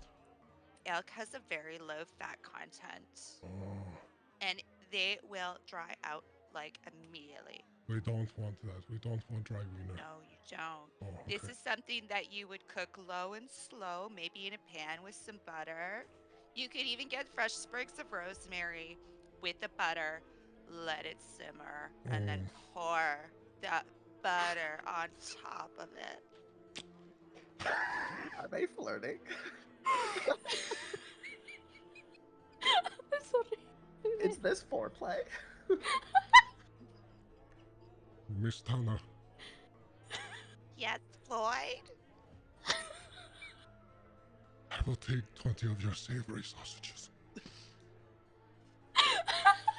What are you coming up?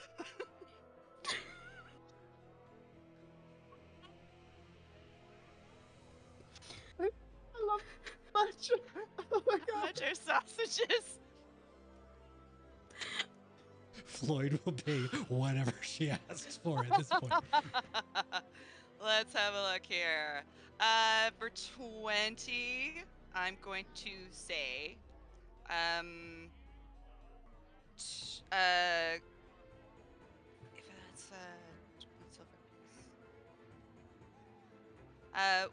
1 gold, 5 silver pieces. Oh no, wait. Here we go. Meat chunk up. Aha, half a pound. So 20 sausages would probably be about 2 pounds. 6 silver pieces. My bad. I was looking at the wrong thing.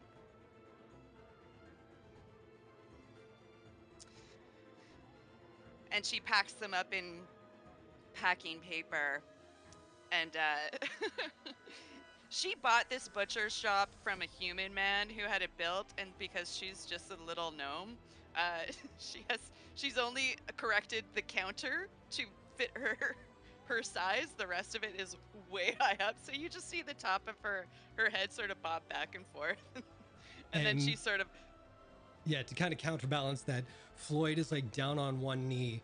And probably the only time in his life where he looks like, you know, a knight taking one knee in front of his oath sworn vestige or whatever. Here you go, Floyd. I hope you enjoy them. Remember what I said, you don't want to cook them too hot. Not too hot, all right. And can I have some of your tasty bun? I'm sorry? The bun? The meat the meat buns? For the sausage. Oh, the buns for the sausage. Oh my god, I'm so sorry. Sometimes I wonder if my head would stay on. Because, okay, I get the buns. You want some of your buns, hun? Do you want 20? She yells from behind the counter. I think so. It covers most of the meat. Maybe 30 just in case, because they're kind of long sausages. I love making a long sausage. Well, I'm about to find out too. Okay, so for 30 sausages, if we do it per bread loaf, that would be 6. We'll say 1 silver just to round it. Sure. Round it. Yeah. Done. And she comes with this big armful, this bag of buns. And And Floyd plops it grabs it down. in one hand. I'm so happy you came and you're gonna try my elk sausages. You do have to come back and tell me how you like them.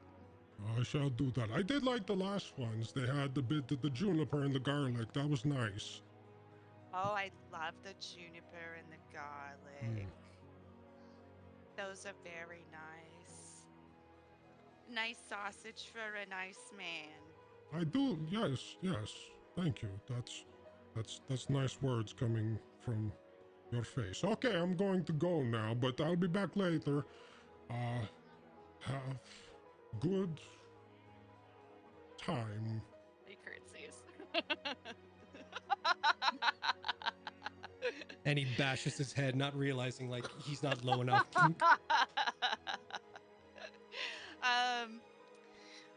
Roll me. What's your passive perception? 10. Okay.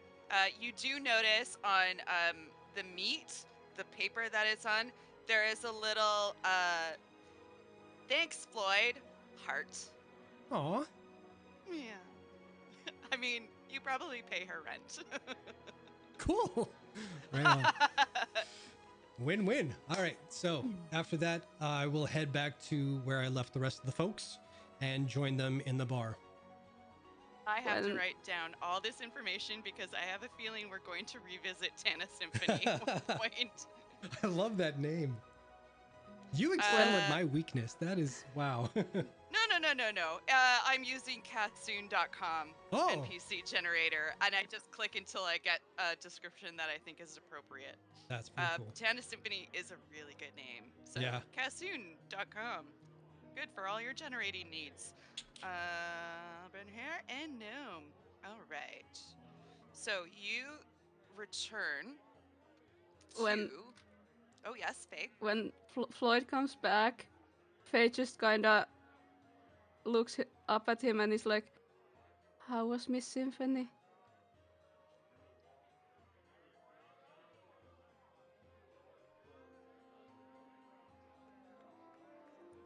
Make a perception check.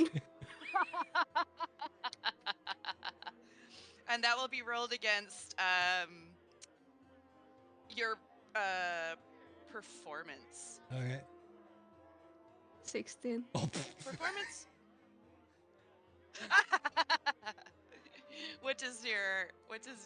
How does Floyd respond? strangely enough, under the thick fur, you do see the sunset of 2 rosy cheeks, but he doesn't say much. Even though you don't respond, Faye's just like, "Good to hear," and returns to her shoes. And so Floyd kind of looks over the top of like most of the other people in the bar and just kind of makes eye contact with, I'm sorry, was it Althea? I Althea. believe. Yeah. And just kind of points down at him and just shouts over the crowd, like without like being sensitive to like conversations or anything. Goat's milk extra fizzy. I got you, darling. It's coming right up. And she'll get on your fizzy goat milk. How it becomes fizzy? Nobody really knows. Soda It's stream. It's a Tusoan It's specialty. just a straw. You know? Why is it a bird call when I... See, what I'm thinking of, it's done like that yak's milk that they do in Tibet, where it's Yes. yak's milk and butter. Like bulletproof coffee. Yes. Thank Yeah, you. that's. Exactly like that. Oh God, I haven't had bulletproof coffee in so long. I'm gonna go buy some ghee right away. I'm making myself hungry. Making yourself hungry? Touche. um, so your goat's milk is delivered to you after you sit down, and the waiter comes up with this little pad and he goes, "Can I take your order? You know it's goat stew tonight, right?" To the table in general. Oh, that's the information we've been told, so I'd love to try some. And I believe there was spicy popper pepper thing, so I would love to try that too. That's a fantastic starter. Do we want to share with the whole table? Do it family style? Well, it depends. Do y'all love a little spice? As long as there's no dragon or drake involved, I'm Not this I'm week. happy to try anything. Okay. If Let's you do some guys, family style then for the spicy pepper, whatever the appetizer is. it's the spicy pepper poppers.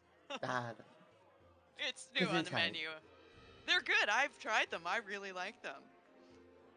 And that will come with a side of blue cheese dressing, just to bring the heat down a little bit. And so that'll be 5 gold pieces for the family style. You get the big pot of stew, a selection of cheese meats, cheese, fruit, and nuts, as well as a shareable appetizer for the table. That seems pretty reasonable. Here you go. And I'll do And five gold and like 3 silver. all right. And the time where Estelle said he was going to meet you has come and gone.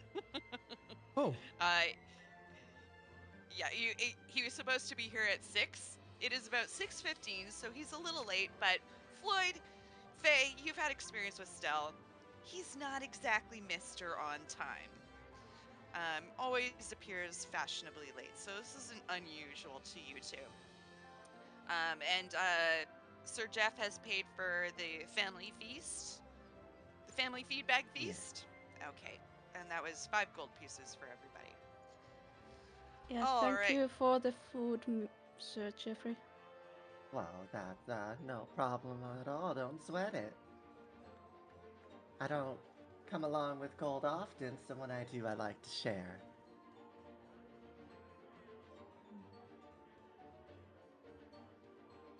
This place is rather eclectic. Kind of reminds me of home. uh, Where are you from? I don't, I don't really know. It was just a village in the forest.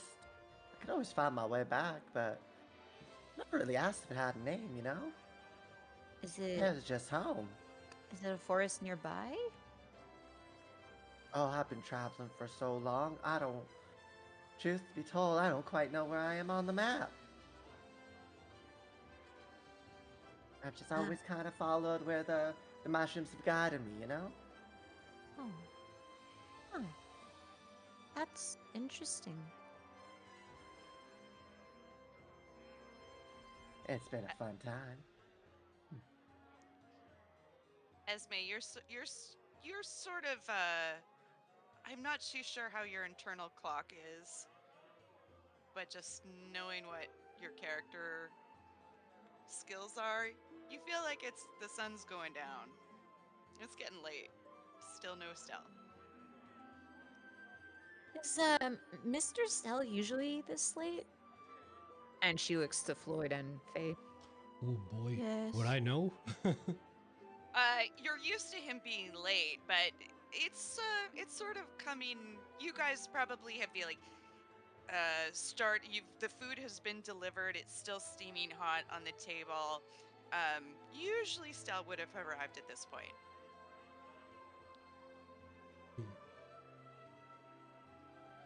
So, Miss Faye, you said yes. should we go look for him? Will we find him back at the Black Anvil? I kind of look at Floyd. And at Floyd that point, is the like door. trying to nonchalantly put a pinky finger into the platter before it's like, The door slams open, and Stell like stumbles in, but like catches himself and like fluffs up his fur collar on his brocade jacket and straightens his belt and tosses his hair like he wasn't late. But definitely Esme noticed with her passive perception of 1,000,000. Does he The have rest of you- blue paint on him? He does have some on his tunic, but he tries to put his jacket. He buttons his jacket up and approaches the table. He goes, "Well, hello. I have finally gotten here. My apologies for my lateness. You know what they say. It is fashionable to not show up right on time, and thus I'm a very fashionable man." Is I that always heard that was mighty impolite, though. You always want to be on time, punctual.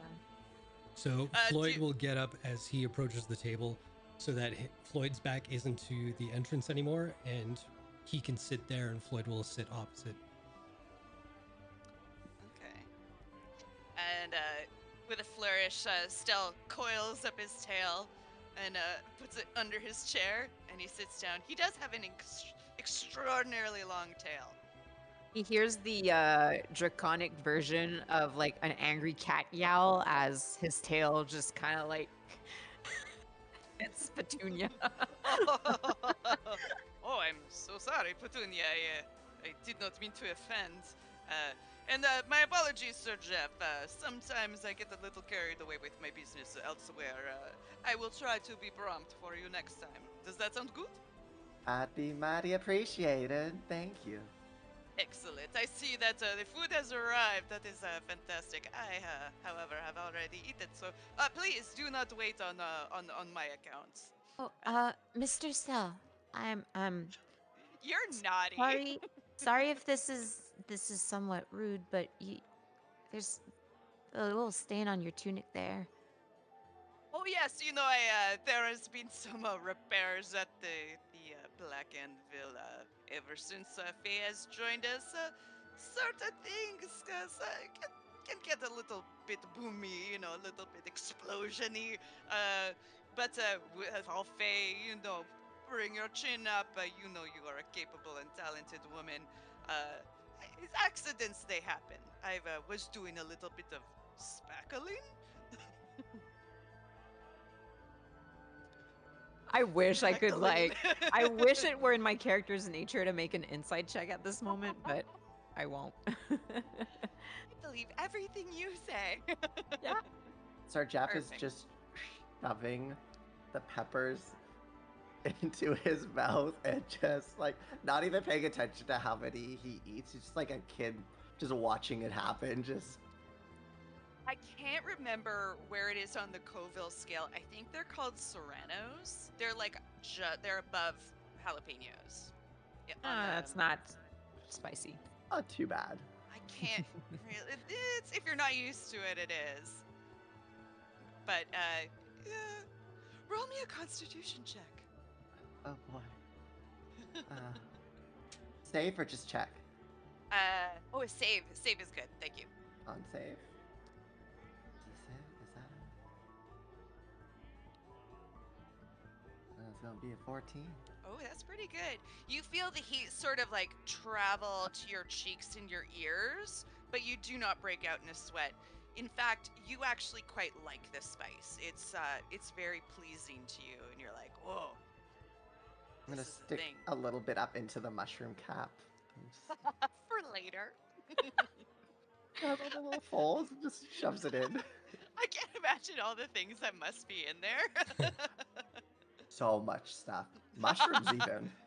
Actually, I am going to give you an inspiration because I would like to make that a thing in our game. Once a day, we will write this down.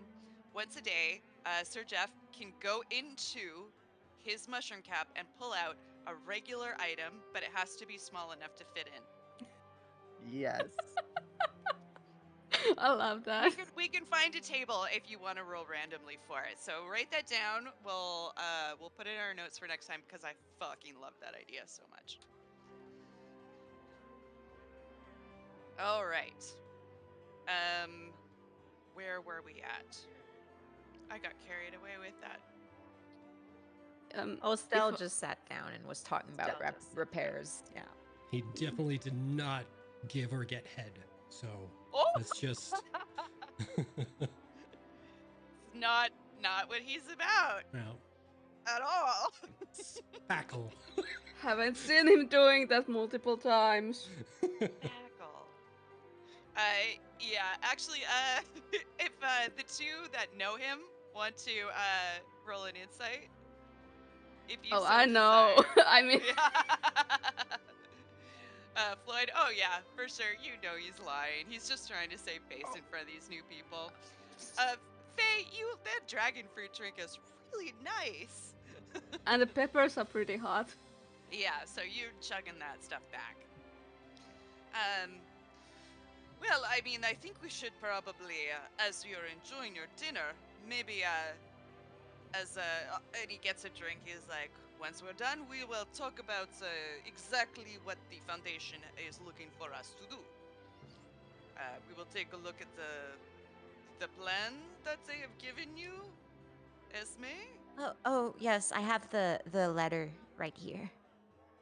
Perfect. We'll say for sake of brevity that you guys finish dinner, and once the stuff is cleared away, that we will take a look at the map that Esme was given. Ah! Ah! Sorry, I don't know how to click on a mouse, and I'm scaring you. Okay, here it is. This is just a map of the Menagerie Coast, the Clovis Concord area, and the Lucidian Ocean. For those of you at home, you probably can't see this, but you can go take a look at it online. Do you want me to show it? Oh, you can? Can you? Here you go. Zoop. Oh my gosh, is this our first non-battle cam? Look at me, I'm up in the corner. This is my map. Okay. Esme? Oh, okay, I'll just read the letter, which I do not have prepared, but I'll I'll paraphrase. Esme explains that the Foundation for the Preservation of Rare and Endangered Species, or the FPRES, is an animal sanctuary in the Lushgut Forest. And that the organization generally has love and respect for nature and are working to preserve rare species of both fauna and flora, and that they have tasked her to lead an expedition in tracking and exploring the southwest quadrant of the Lucidian Ocean. And this map leads to what might turn out to be an undiscovered archipelago. I have such a hard time with that word. I know, I always say archipelago, and I'm like, I don't think that's right. Archipelago. Archipelago. Containing rare species and to uncover whatever undiscovered species might live there, and to find and protect the area from those who exploit the untouched natural beauty of this archipelago. I think that, Chuck, feel free to add anything I've missed, but You did it perfect. Thank you. That was awesome. perfect. And as you can see on the map before you, the proposed location of the archipelago is where X marks the spot. So you can see right up at the top of the map, I'm pointing to it like you can see me pointing. Here we go. Ding! Right there. That's Tusoa. That's Port Tamale. And then that's the rest of the way you guys have to go. So you can see each square of this map represents 200 miles. We're using miles because D&D says miles, so we'll just go with that. That is a big journey. And are there any questions around the table after it's been explained what is expected of you? Yeah, so the forest that Esme mentioned, is it somewhere on the map that I'm not seeing? The lush gut, it is Yeah. actually north. I just Oh. took a little okay. clipping of this. Sure. But if you, I think I've got, I can link It's okay. to it. I do believe it's north and slightly west Okay. of whatever we're seeing here. Yeah, if you're here and go straight up, it should be there. That's where the foundation is based. Yeah, that's not where we're going. That's just where you're based out of. That's where the foundation is from. Okay. Here, I will share a map in chat. La la la la la la la la la la la. Talk amongst yourselves. I'm just currently making a list. I found 100 common/mundane items, and I'm just adjusting it for things that would fit. It includes rotten meats, it tattered, small piece of a tattered cloak, a silk scrap, broken tooth, random stuff. Oh, I love it. Yes, please. All of that. Okay.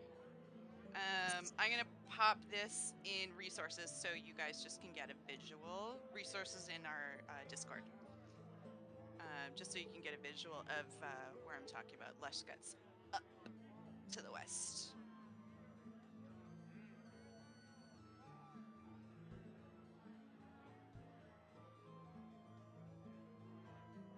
Got it. Okay.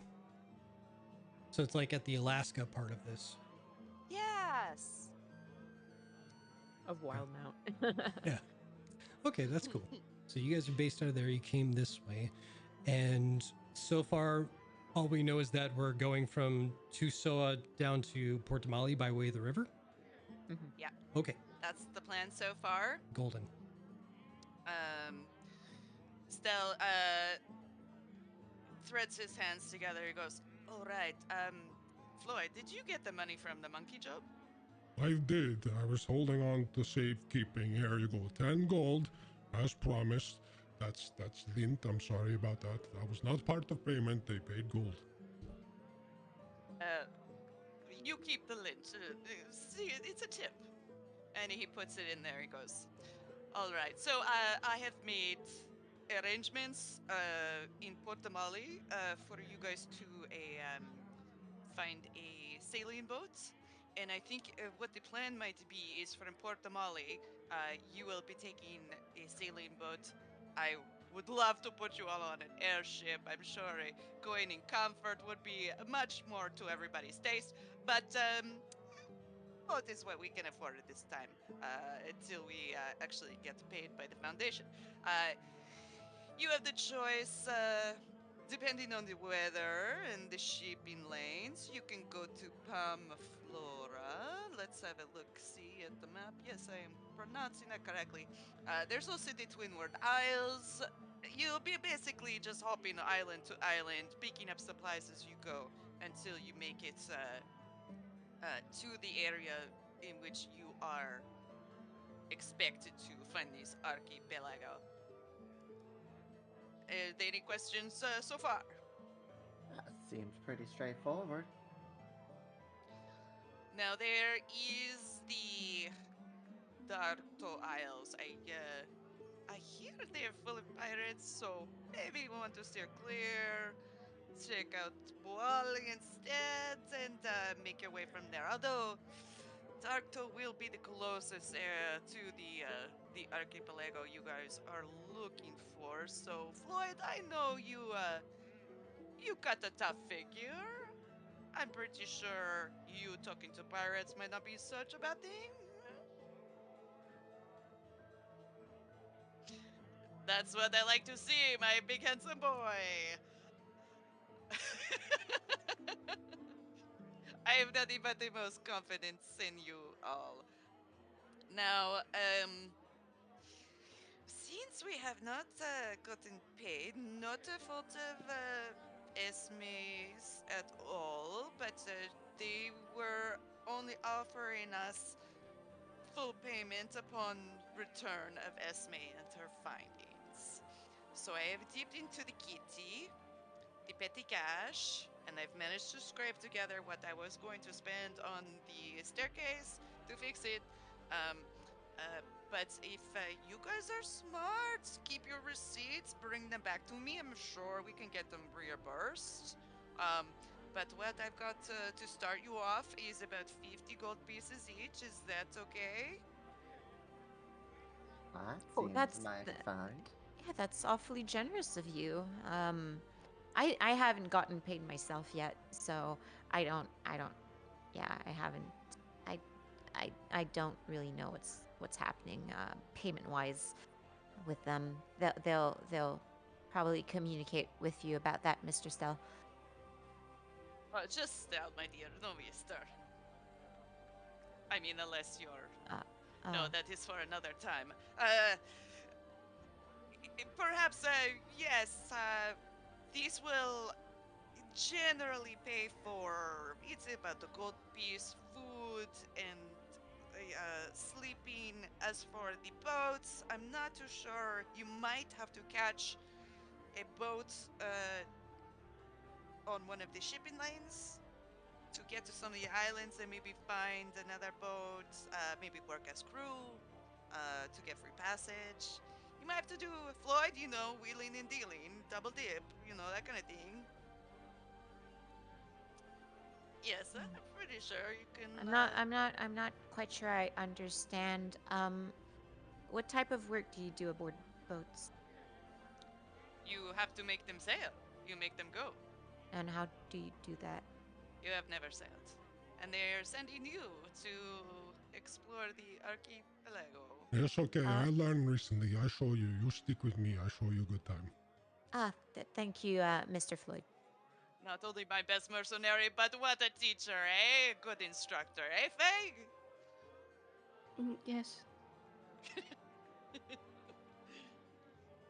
I And how haven't about been on a big ship either. Well, I've been on a big ship. Well, I guess most ships are pretty big for me, but it was real nice. Everyone was so kind. I didn't even have to lift a finger. well, you might have to lift a couple of those little tiny fingers on this journey, but I was I told I would have to, but everyone just said I could just have a seat, didn't want me to get blown away or something. I have and big fingers make up for your little ones. Oh, if it comes to strength, you'd be surprised what this my small size can do. It's not strength, it's length. I could palm your face. Many things I could have been taken down by me. It comes out I- muffled because he's got the hand I in the face. don't doubt it. You look like hearty mushroom. I feel like I suffocate you. I'm sorry.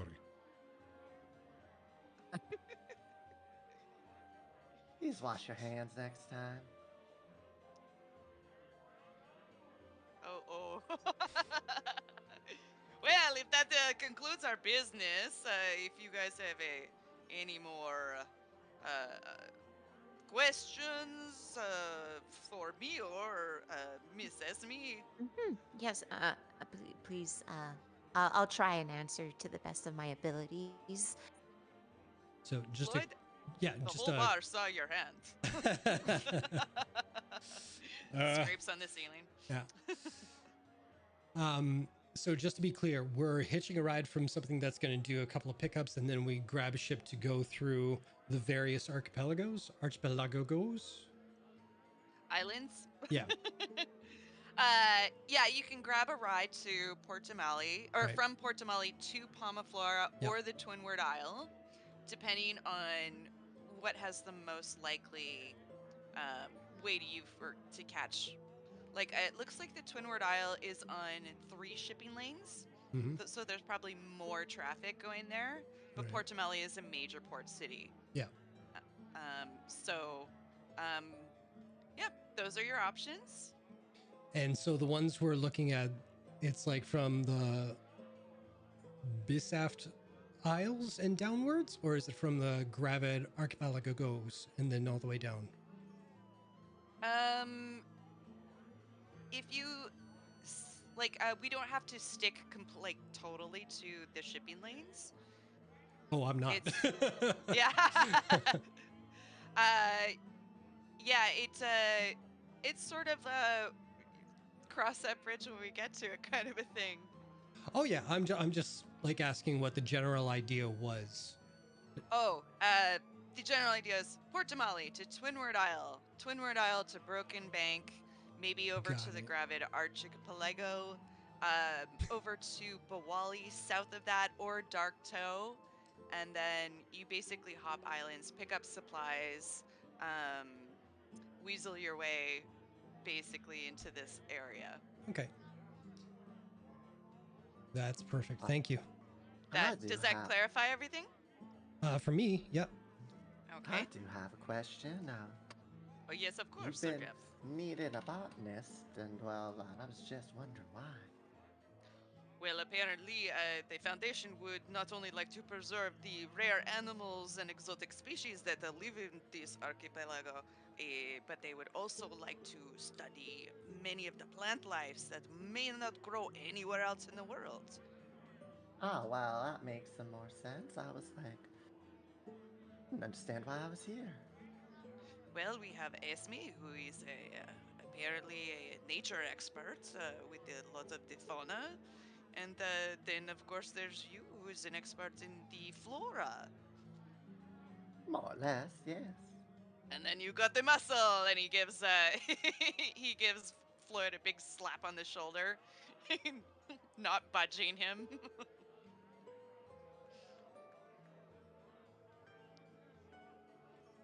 Sir Jeff is just like going to very like to himself flex a little, and just like pat the muscle a little. Oh, from what I understand, they'll be sending some more experts once we've secured the area.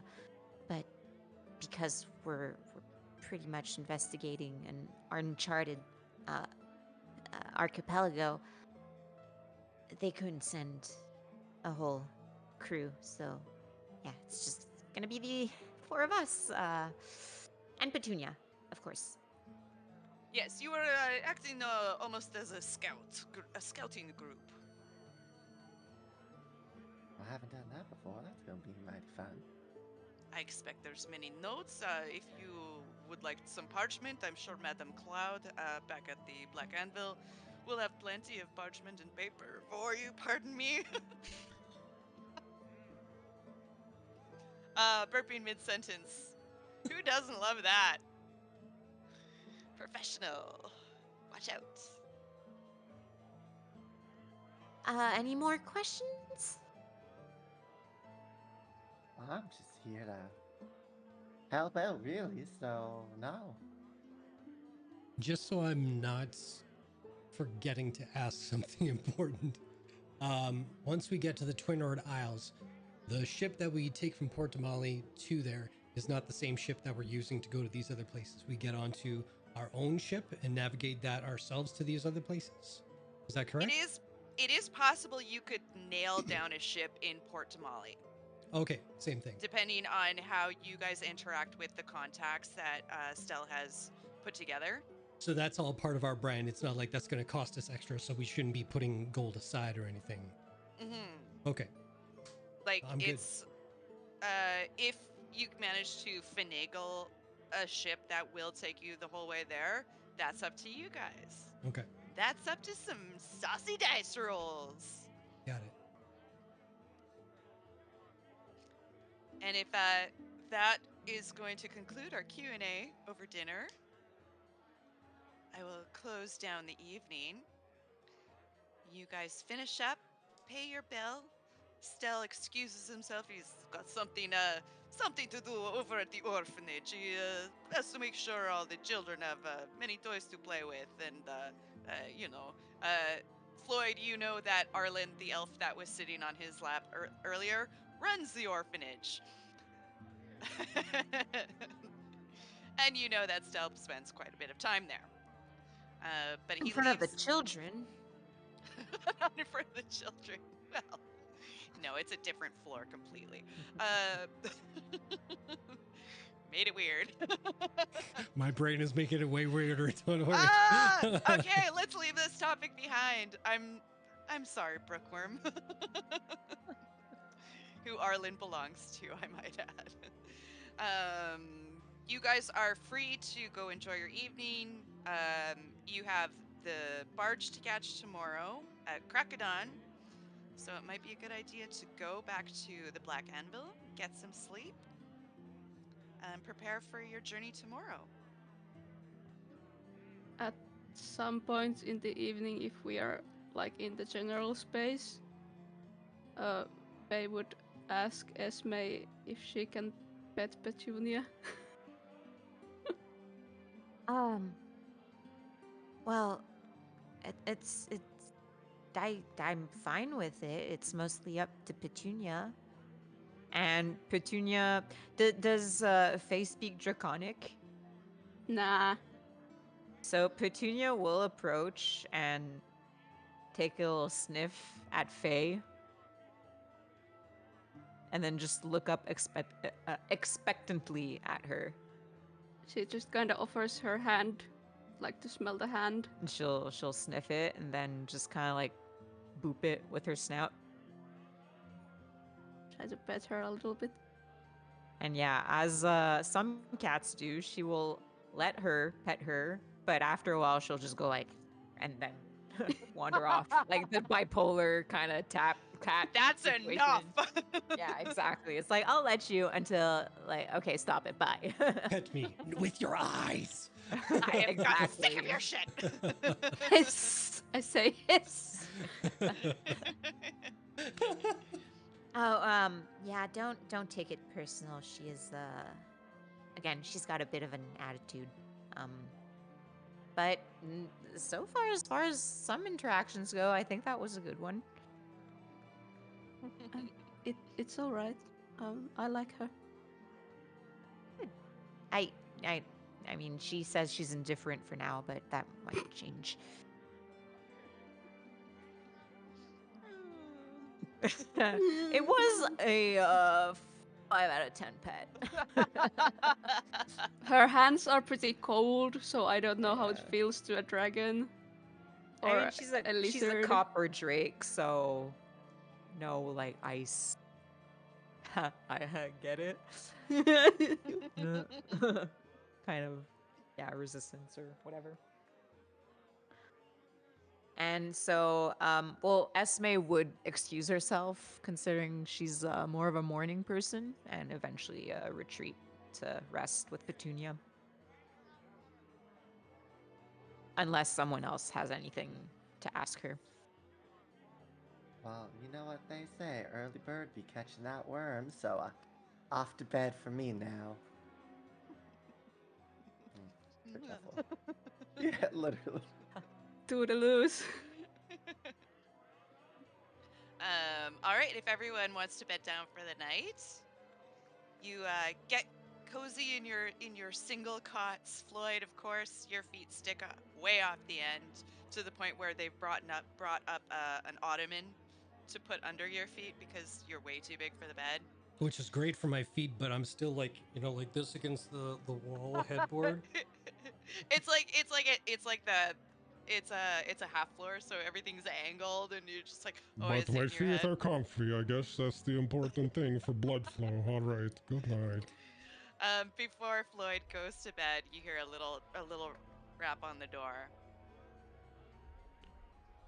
Hello. This is Floyd. Leave a message. The door cracks open a little bit unless you've locked it. I don't think he gets the idea of what locking a door is. It's just a closed door, so it's like, well, my job's done. And you see Stell's face sort of peek in, and he goes, Hey, Floyd, I might have a quick word before Hello, you sir. donate I for the pull up meat. chair for you. Oh no, it's not necessary. It No, will it's take okay. but Just a moment. And he goes and gets the chair. And then once he gets to the center, it's like he can straighten up, but then he's got to sit back down. So it's gonna. As Stell comes in the room, he has to do the same because his horns keep hitting the ceiling, and he finds he's like, oh, we really have to find a new location because two of the main guys are about 7 feet tall. It is very uncomfortable for my neck. I keep needing to go get massages. yes, it's your neck I'm very worried about. You poor man, you. I know it's what I suffer for this business. It's a crying shame. It really is. Now, Floyd, I'm going to be frank with you. Uh, We need this job to go through without a hitch. Hmm. It does not seem like this young Esme woman really knows what she is doing. She has never been on a boat before and they're sending her out into the ocean? I mean, I could say the same before I came here. You know, it was mostly just slant. So, you know, I can't say everybody's been on slant, so I'm unique like that. I come here and it's like everybody's on water. I'm like, what the fuck is water? And then I find out what water is and I go on water. And it's like, hey, okay, I'm on water. And now I float on logs and that was cool. And then I get on a ship and that was cool too. And I think you just have to get on one and then it's like, okay, here we go. Well, I hope that she finds her sea legs as quickly as you do, but Floyd, I'm going to trust you. She is in charge, but you know it means when you say yes to someone, but you really are just going to do what needs to be done. No. I mean, no. What? If Esme asks you to do something regarding the expedition, collect a couple of flowers, I put kill the her. No. no, no, no, oh no, Oh. no, no, no, no, no, no, no, no. We want her to stay alive. That's right. She's the money. She's the money. She is our connection to the money. Got it. Say yes to her face, but if you have Yes. to do something like steal a ship to get there, I kill her. no, no, no, no, no. Fuck.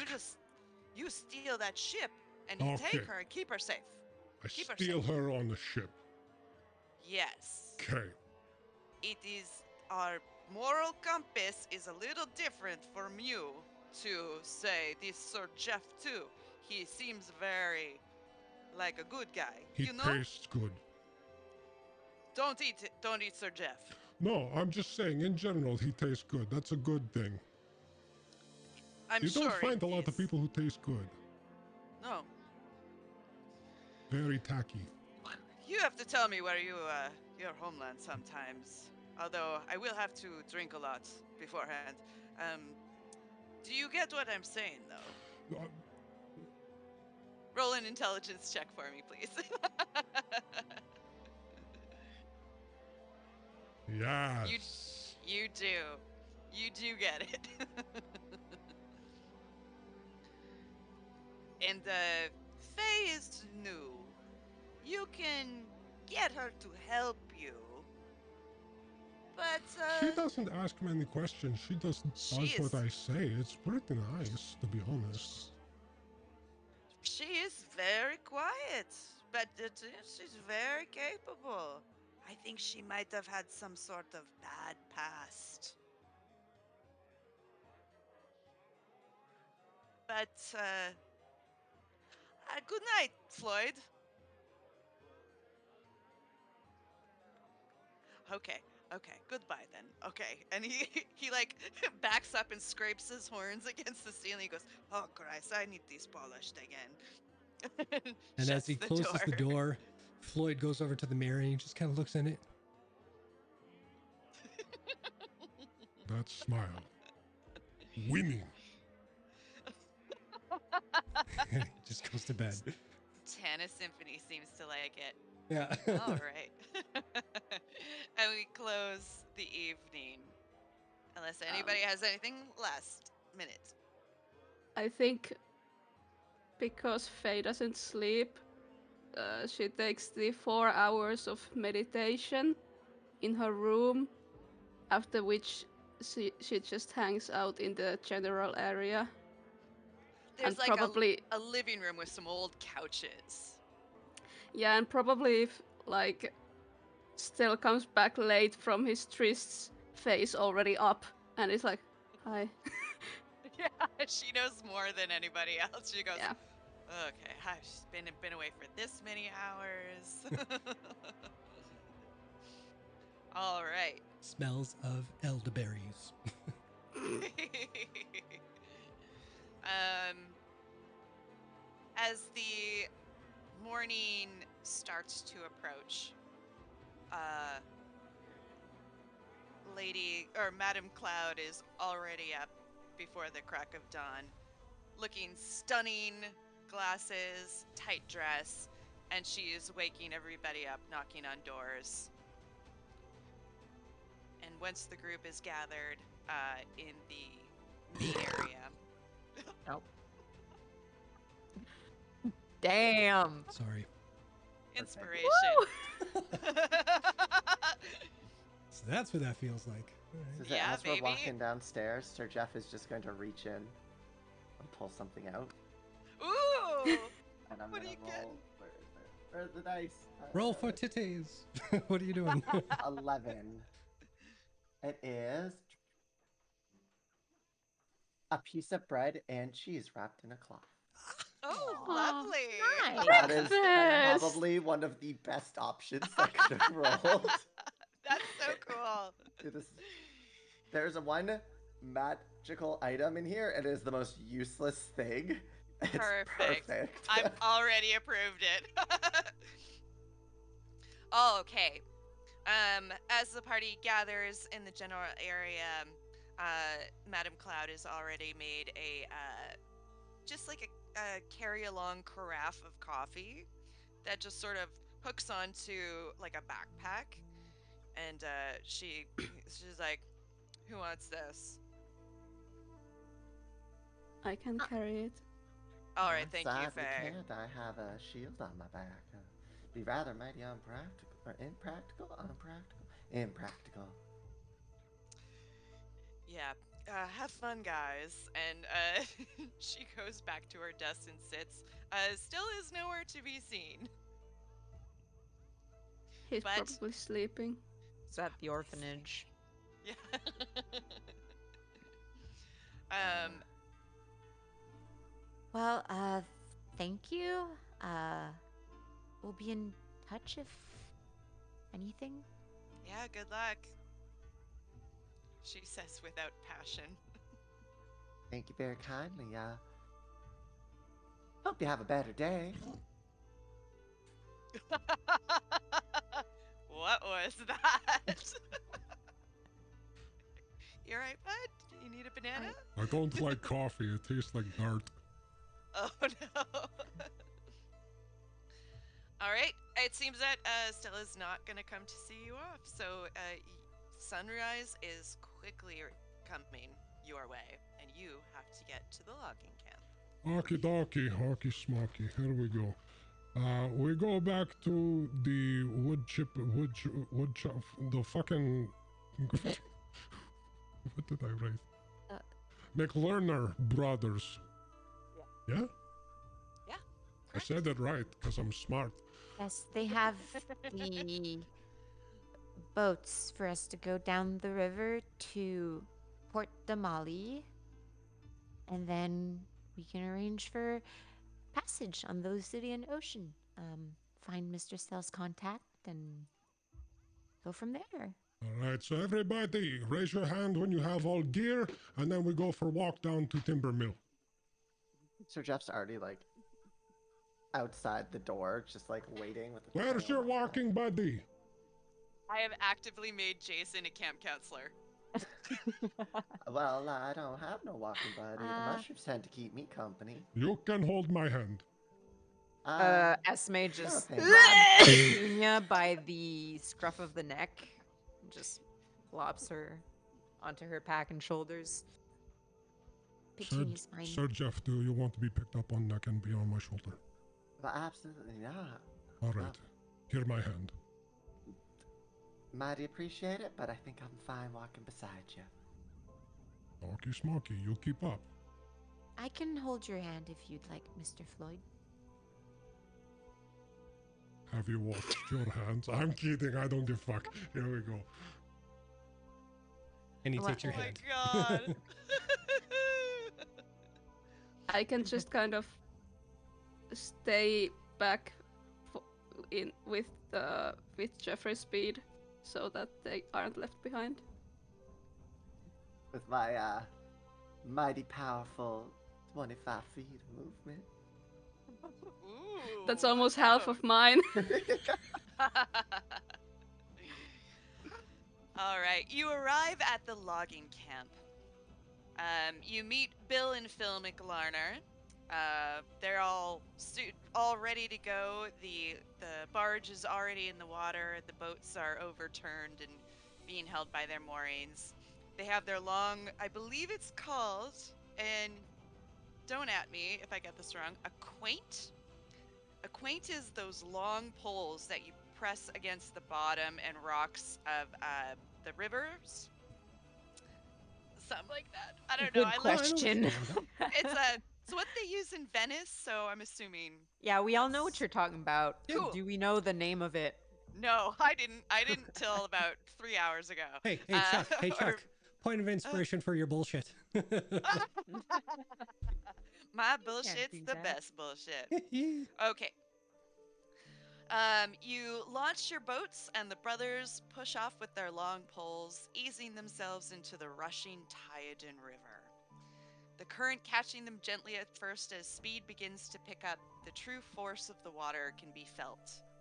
The people of Tusoa have been doing this for many years, and the newcomers can see the skill that the two half-orc brothers have, knowing when to shift their weight and where to push the quaint poles into the river. And the first leg of this journey is quite peaceful. The river is fast, but it feels calm. It's a sunny day. There are many birds and animals of the bush adding music to their river ride, allowing the party to enjoy the scenery as it moves past.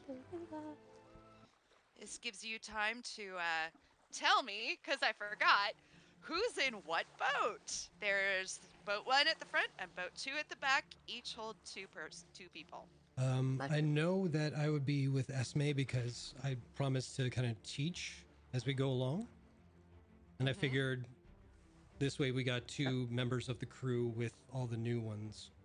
If that's cool with Faye. I mean, Esme's been holding your hand this entire time, so she would have like followed automatically. But And that's something I would follow up on, like just casually telling Esme about, like, okay, so this is like a kind of paddling, you know, you probably won't have to worry about this too much when we get on the boats, but it's good to have the basics kind of thing. And whenever she tells him to shut up, or, you know, he will. So now she's listening very attentively, actually. So Floyd and Esme will take the boat in the front or the boat in the back. front. I would say front, since Esme would also use her very good perception to keep an eye out. And that leaves our delightful Sir Jeff and our silent but beautiful Faye in boat 2, following up. So they run you through, you're keeping your eyes out for any dangers. Those of you who've lived in the area know that the woods contain many dangerous animals, especially the logging route. Because there is an offshoot, I'm not too sure where it is, but I'll click on the map. There is a river here that bandits will hijack logging barges and take them down other rivers um, just to sell them elsewhere. So this is what you're going to be looking out for. And as you travel down this river, I would like boat 1 to make a perception check, please, followed by boat 2 once they have done theirs. So I'll give that to Esme. 19. With advantage. Oh, wow. Well, I don't know, because I'm not proficient in perception, and I've got a 0. I have expertise. There we go. 19 is very good. The day But is this beautiful. is even better, 25. Well, hey! Advantage. Perfect.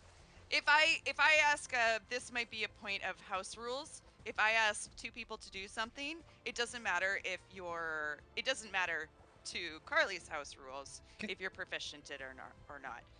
If you're both looking, you can give that advantage to someone. Got it. If you don't want to roll it. Okay. All right. Esme, you're seeing like monkeys in trees watching you as you go along. You can hear Fuck the you, call. monkeys! You can hear, look up here, look up here, a nut, and all the different bird life, toucans, parrots, just living their best lives out in the wilderness. You're As they you're should. spotting raccoons on the side of the road. Floyd, you've made this trip. You kind of know this terrain. You're just enjoying the ride. Now I would like to move to the back, boat 2, and get Sir Jeff and Faye to make me a perception check, please. I have +0. I have +3. So, take the wheel. Let's go. Can I ask how far apart 13. are the boats on the river? Let's see here.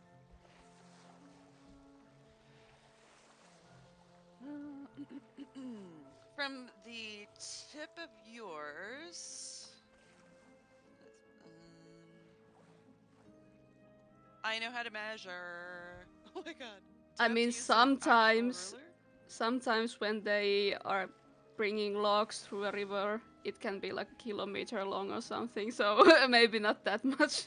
This you're correct because I know the terrain that you grew up in, and you know the terrain I grew up in. I'm sure there's logging where we are.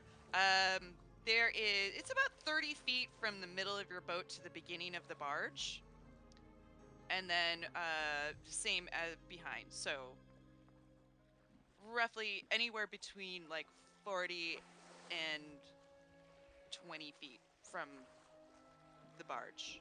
Okay. You're a small little convoy.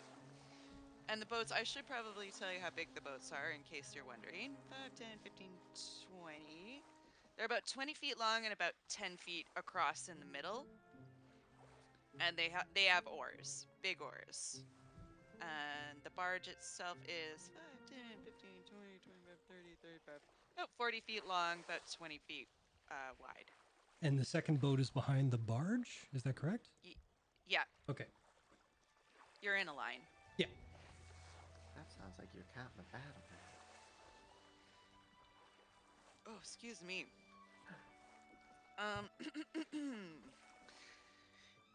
The day pretty much goes according to plan. Doesn't seem like there's much to worry about. And the sun starts to dip beyond the Hearth Star peaks to the to the west. Wait, no.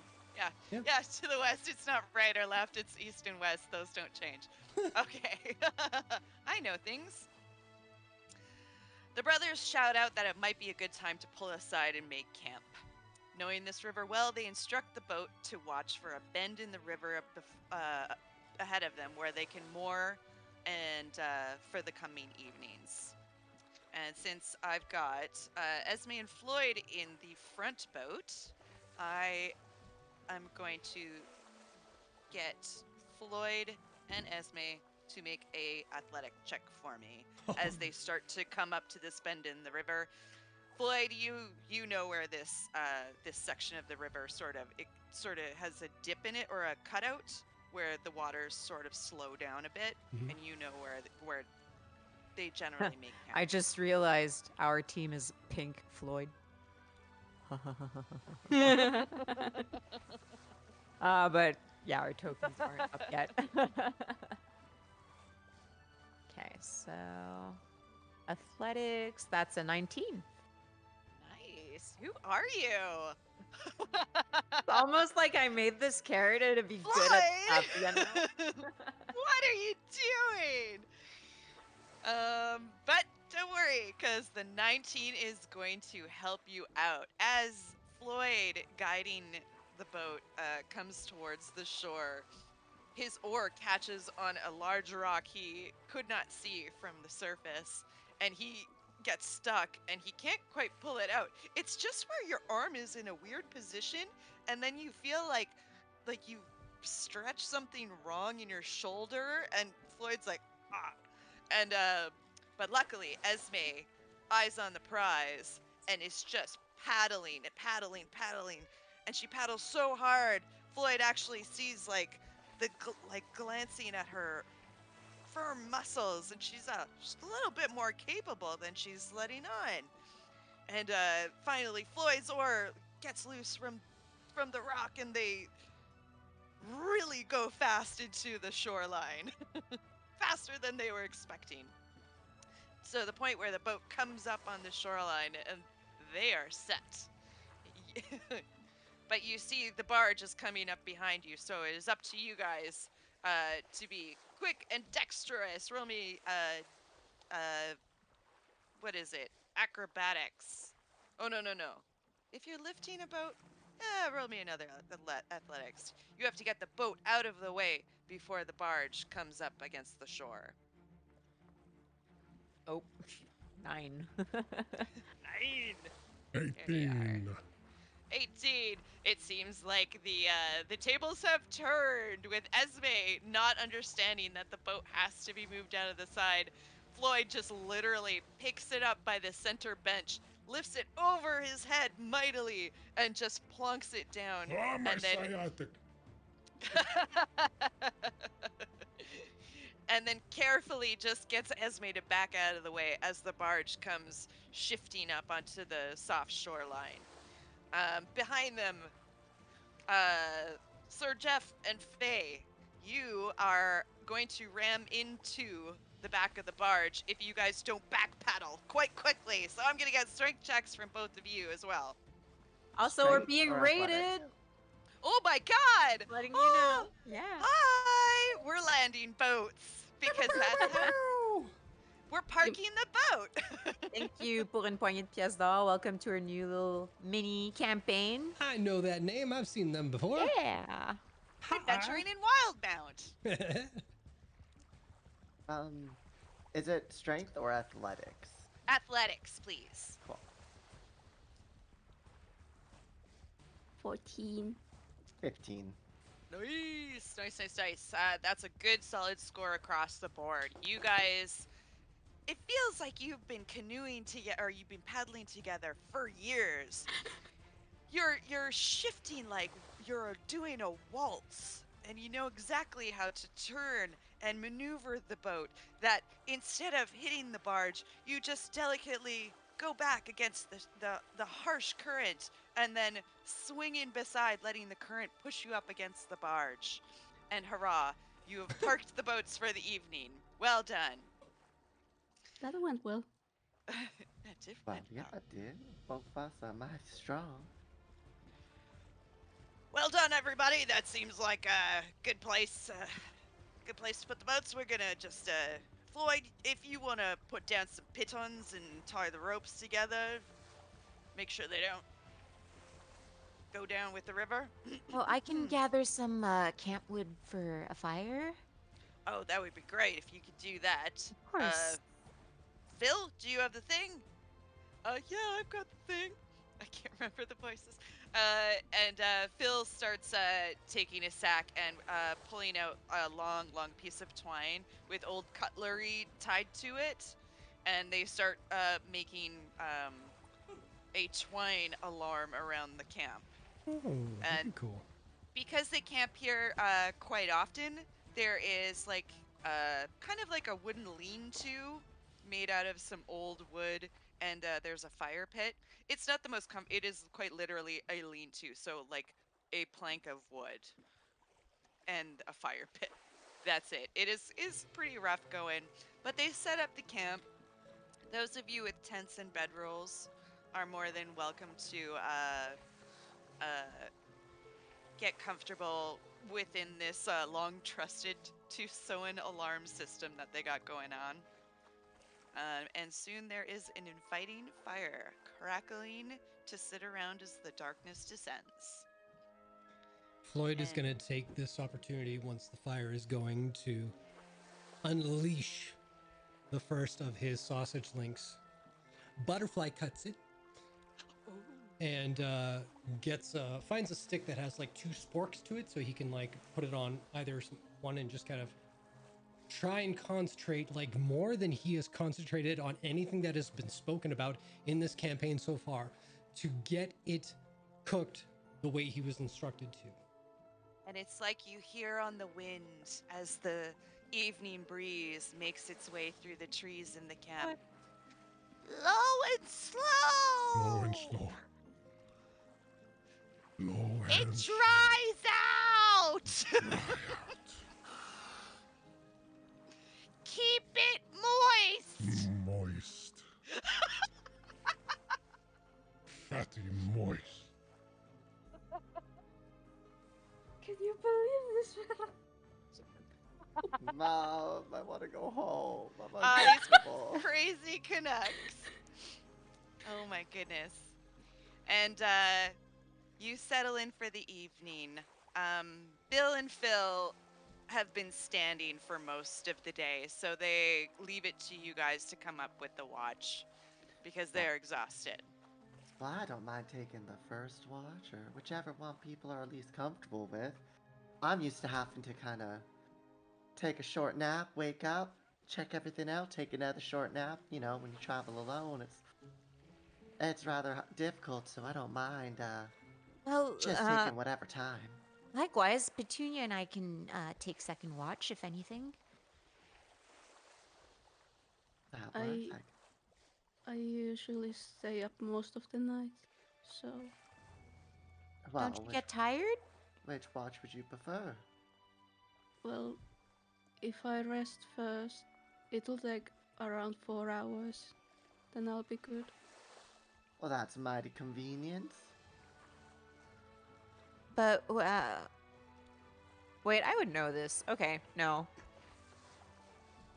Yeah, Esme will take a Yeah. look at, Faye and go, oh, it's one of those trance things, right?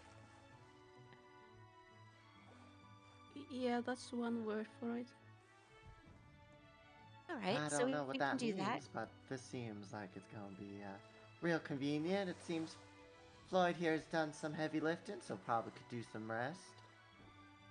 Well, he's also been cooking for us, so that seems like a fair exchange. Floyd didn't say he was cooking for you.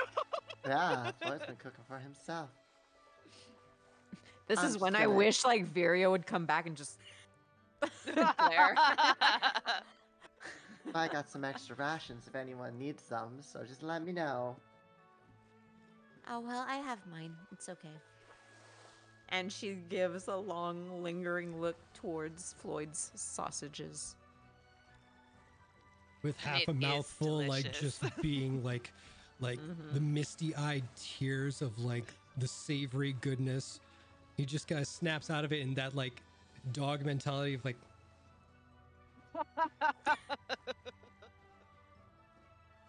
I can I have can Petunia do a stealth check to try and see if she can sneak some sausage? oh fuck that, I'm gonna go up against that so hard. do it. I want this. What do I roll? What's your passive perception? Fuck. 10. It's 10. Petunia. She's gonna roll on, well, yeah, a dex roll. Let's see. That would be a 14. Since Jason mentioned that he was like the guarded dog, I will allow you to roll a perception check. It's not better, it's a 0 with He could roll hard. Petunia, you succeed. So yeah, Petunia will just bite onto one of the links and try and subtly walk away with it. That entire link. No, Petunia. I meant just a piece. Sorry, not the link. Okay. Just a piece. Bite of the it link. off, but One that of would the be sausages, fucking yeah. hilarious. So Dragging good. 20 sausage links along with her. Yeah. You came so close to an attack roll, Dragon.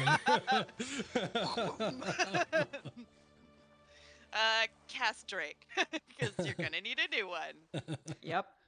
What was it in? We had a ranger in my old campaign, and we did a thing every time. Her poor companion got crushed. I was a little bit more cruel in those days, but we just went like this. So yes, Petunia will make off with one of the sausages, but thankfully leave Floyd with the rest of them. Wait, the whole sausage? No, just a bit, you said, right? Just a bite of the sausage? Well, because the way I see it, because it's a link, Yeah, think like Uh, footlongs. and then just And they're all interconnected. yeah. So with one of the with guts. so one of So the she'd have to chew off one side and the other. okay. If we're gonna be she'll pedantic. just take a just big takes the mouthful. bite, man. Like There is one link. I don't want to kill your dragon, man. I just just take a bite. Or I mean, we're being so pedantic about a silly little thing like sausages. It's not How about this? She does. Roll me an intelligence check. Because D&D. Petunia, Oh no, for correct? Petunia. Thank you. Yes, sorry. I realized 'Cause I that was you gonna can't see say- me looking at you. not the same stats. So that is an 11.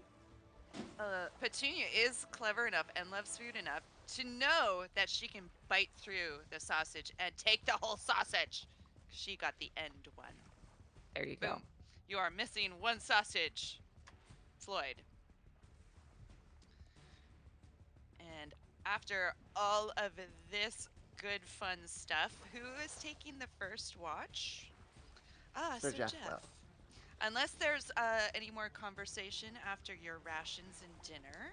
Eventually, Esme would come back to Floyd with a half-eaten sausage and hand it to him. I'm sorry, Petunia seems to have gotten into your sausages, so here. And it's like chewed off at the end. There's a bit of Drake saliva still dripping from it.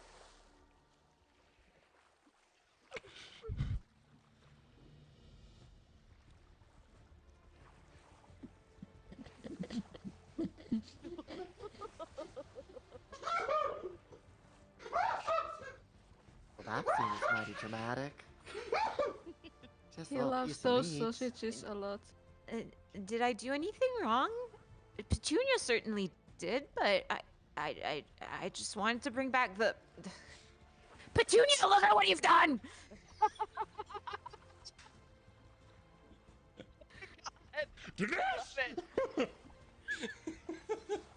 Channeling some. Oh my god, that's excellent. Sweet Sir Jeff, please roll me that sweet perception check, please. So, are there any mushrooms around? On your head. Ooh, you can That's a- absolutely go have a look for a forage. Go have a little dig. Ooh, not I'm that gonna it was do- directed at me, but weren't we supposed to look for some things with a potion person? Well, Not moss- here. Moss. Not here.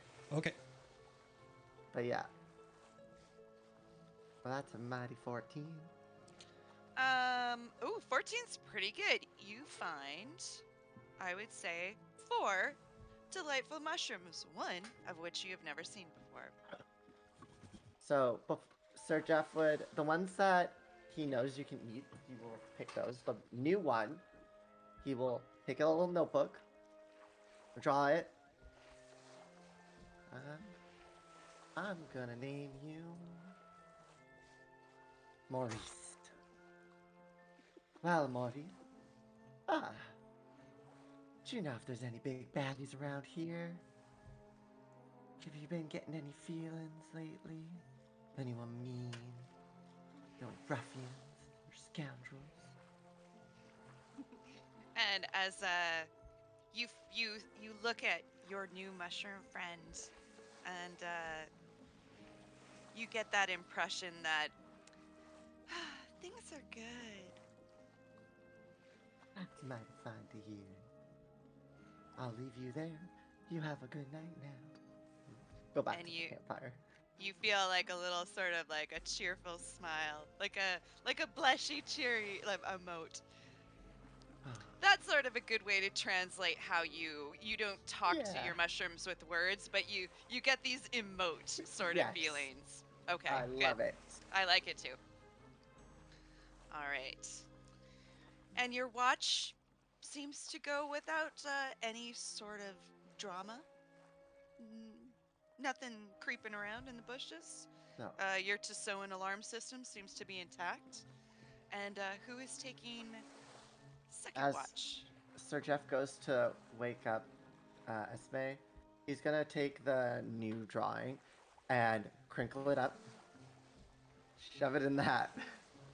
As there's, if you really look, you will see so, so many papers crinkled up and shoved in of every mushroom Sir This Jeff is has like ever a seen. couch that has not been explored under the cushion for like 40 to 50 years. Oh, 100%. He's got like actually like 500 gold in there. I think one of the items is a piece of gold. I would love that. Like, I would love that. Perfect. Okay. Esme, you have been awoken for your watch. Would you roll me a perception check, please? Come on, Petunia, get up. Dirty 20. Oh, dirty 20. You pretty much have the same experience. No loud noises. You don't see anything off in the distance. You've got pretty keen eyes. I think everyone has dark vision with the. Does I Sir don't. Jeff? You don't have dark vision. No. I do. Even so, your senses are very keen to the world of wilderness. So even what you can't see with your eyes, you can hear with your ears. And you feel like pretty safe. It's almost like a camping holiday. It's quite fun. And yeah, so your watch is safe and sound. Perfect. So once my watch is done with, Petunia's just gonna like scamper back into our tent, and I'm gonna wake Faye. I think Faye would have been like out in the open beside the fireplace. The fire, just sitting there meditating. And when it's her turn, before you even have the chance to touch her or say anything, she just opens her eyes. Oh, well, good night. Sleep well. Thank you. Slowly backs away awkwardly, ducks into the tent. Faye, would you like to make me a perception check, please? Yeah. As your watch goes on. That's a 6! Oh! Oops. You're as safe as you've ever felt. But that's because you're still sort of in your head after your trance, and you're just sort of like half glancing, but you don't hear any noise that would cause you to look deeper into things. Yeah, just the usual birds and monkeys and other things. Oh, the monkeys don't start making noise till the morning. Just your classic night fare. Because that's what animals are, fair. Um, But, just in case, uh, now or in the future, from my barbarian, I have feral instinct. ooh. I can't be surprised as long as I rage on that first turn that I would have. So you can't be surprised, and then you rage on your first turn. Yep. Just to be clear, cool, good to know. But if I don't rage, I don't get the turn. But I need to rage first to get it. But that's a thing. Oh, so sure. I'm guessing like the turn you would lose for being surprised, you would get that because you would start raging. Yep. Okay. Uh, Okay. I I can. see. Yep. But, Oh, hey.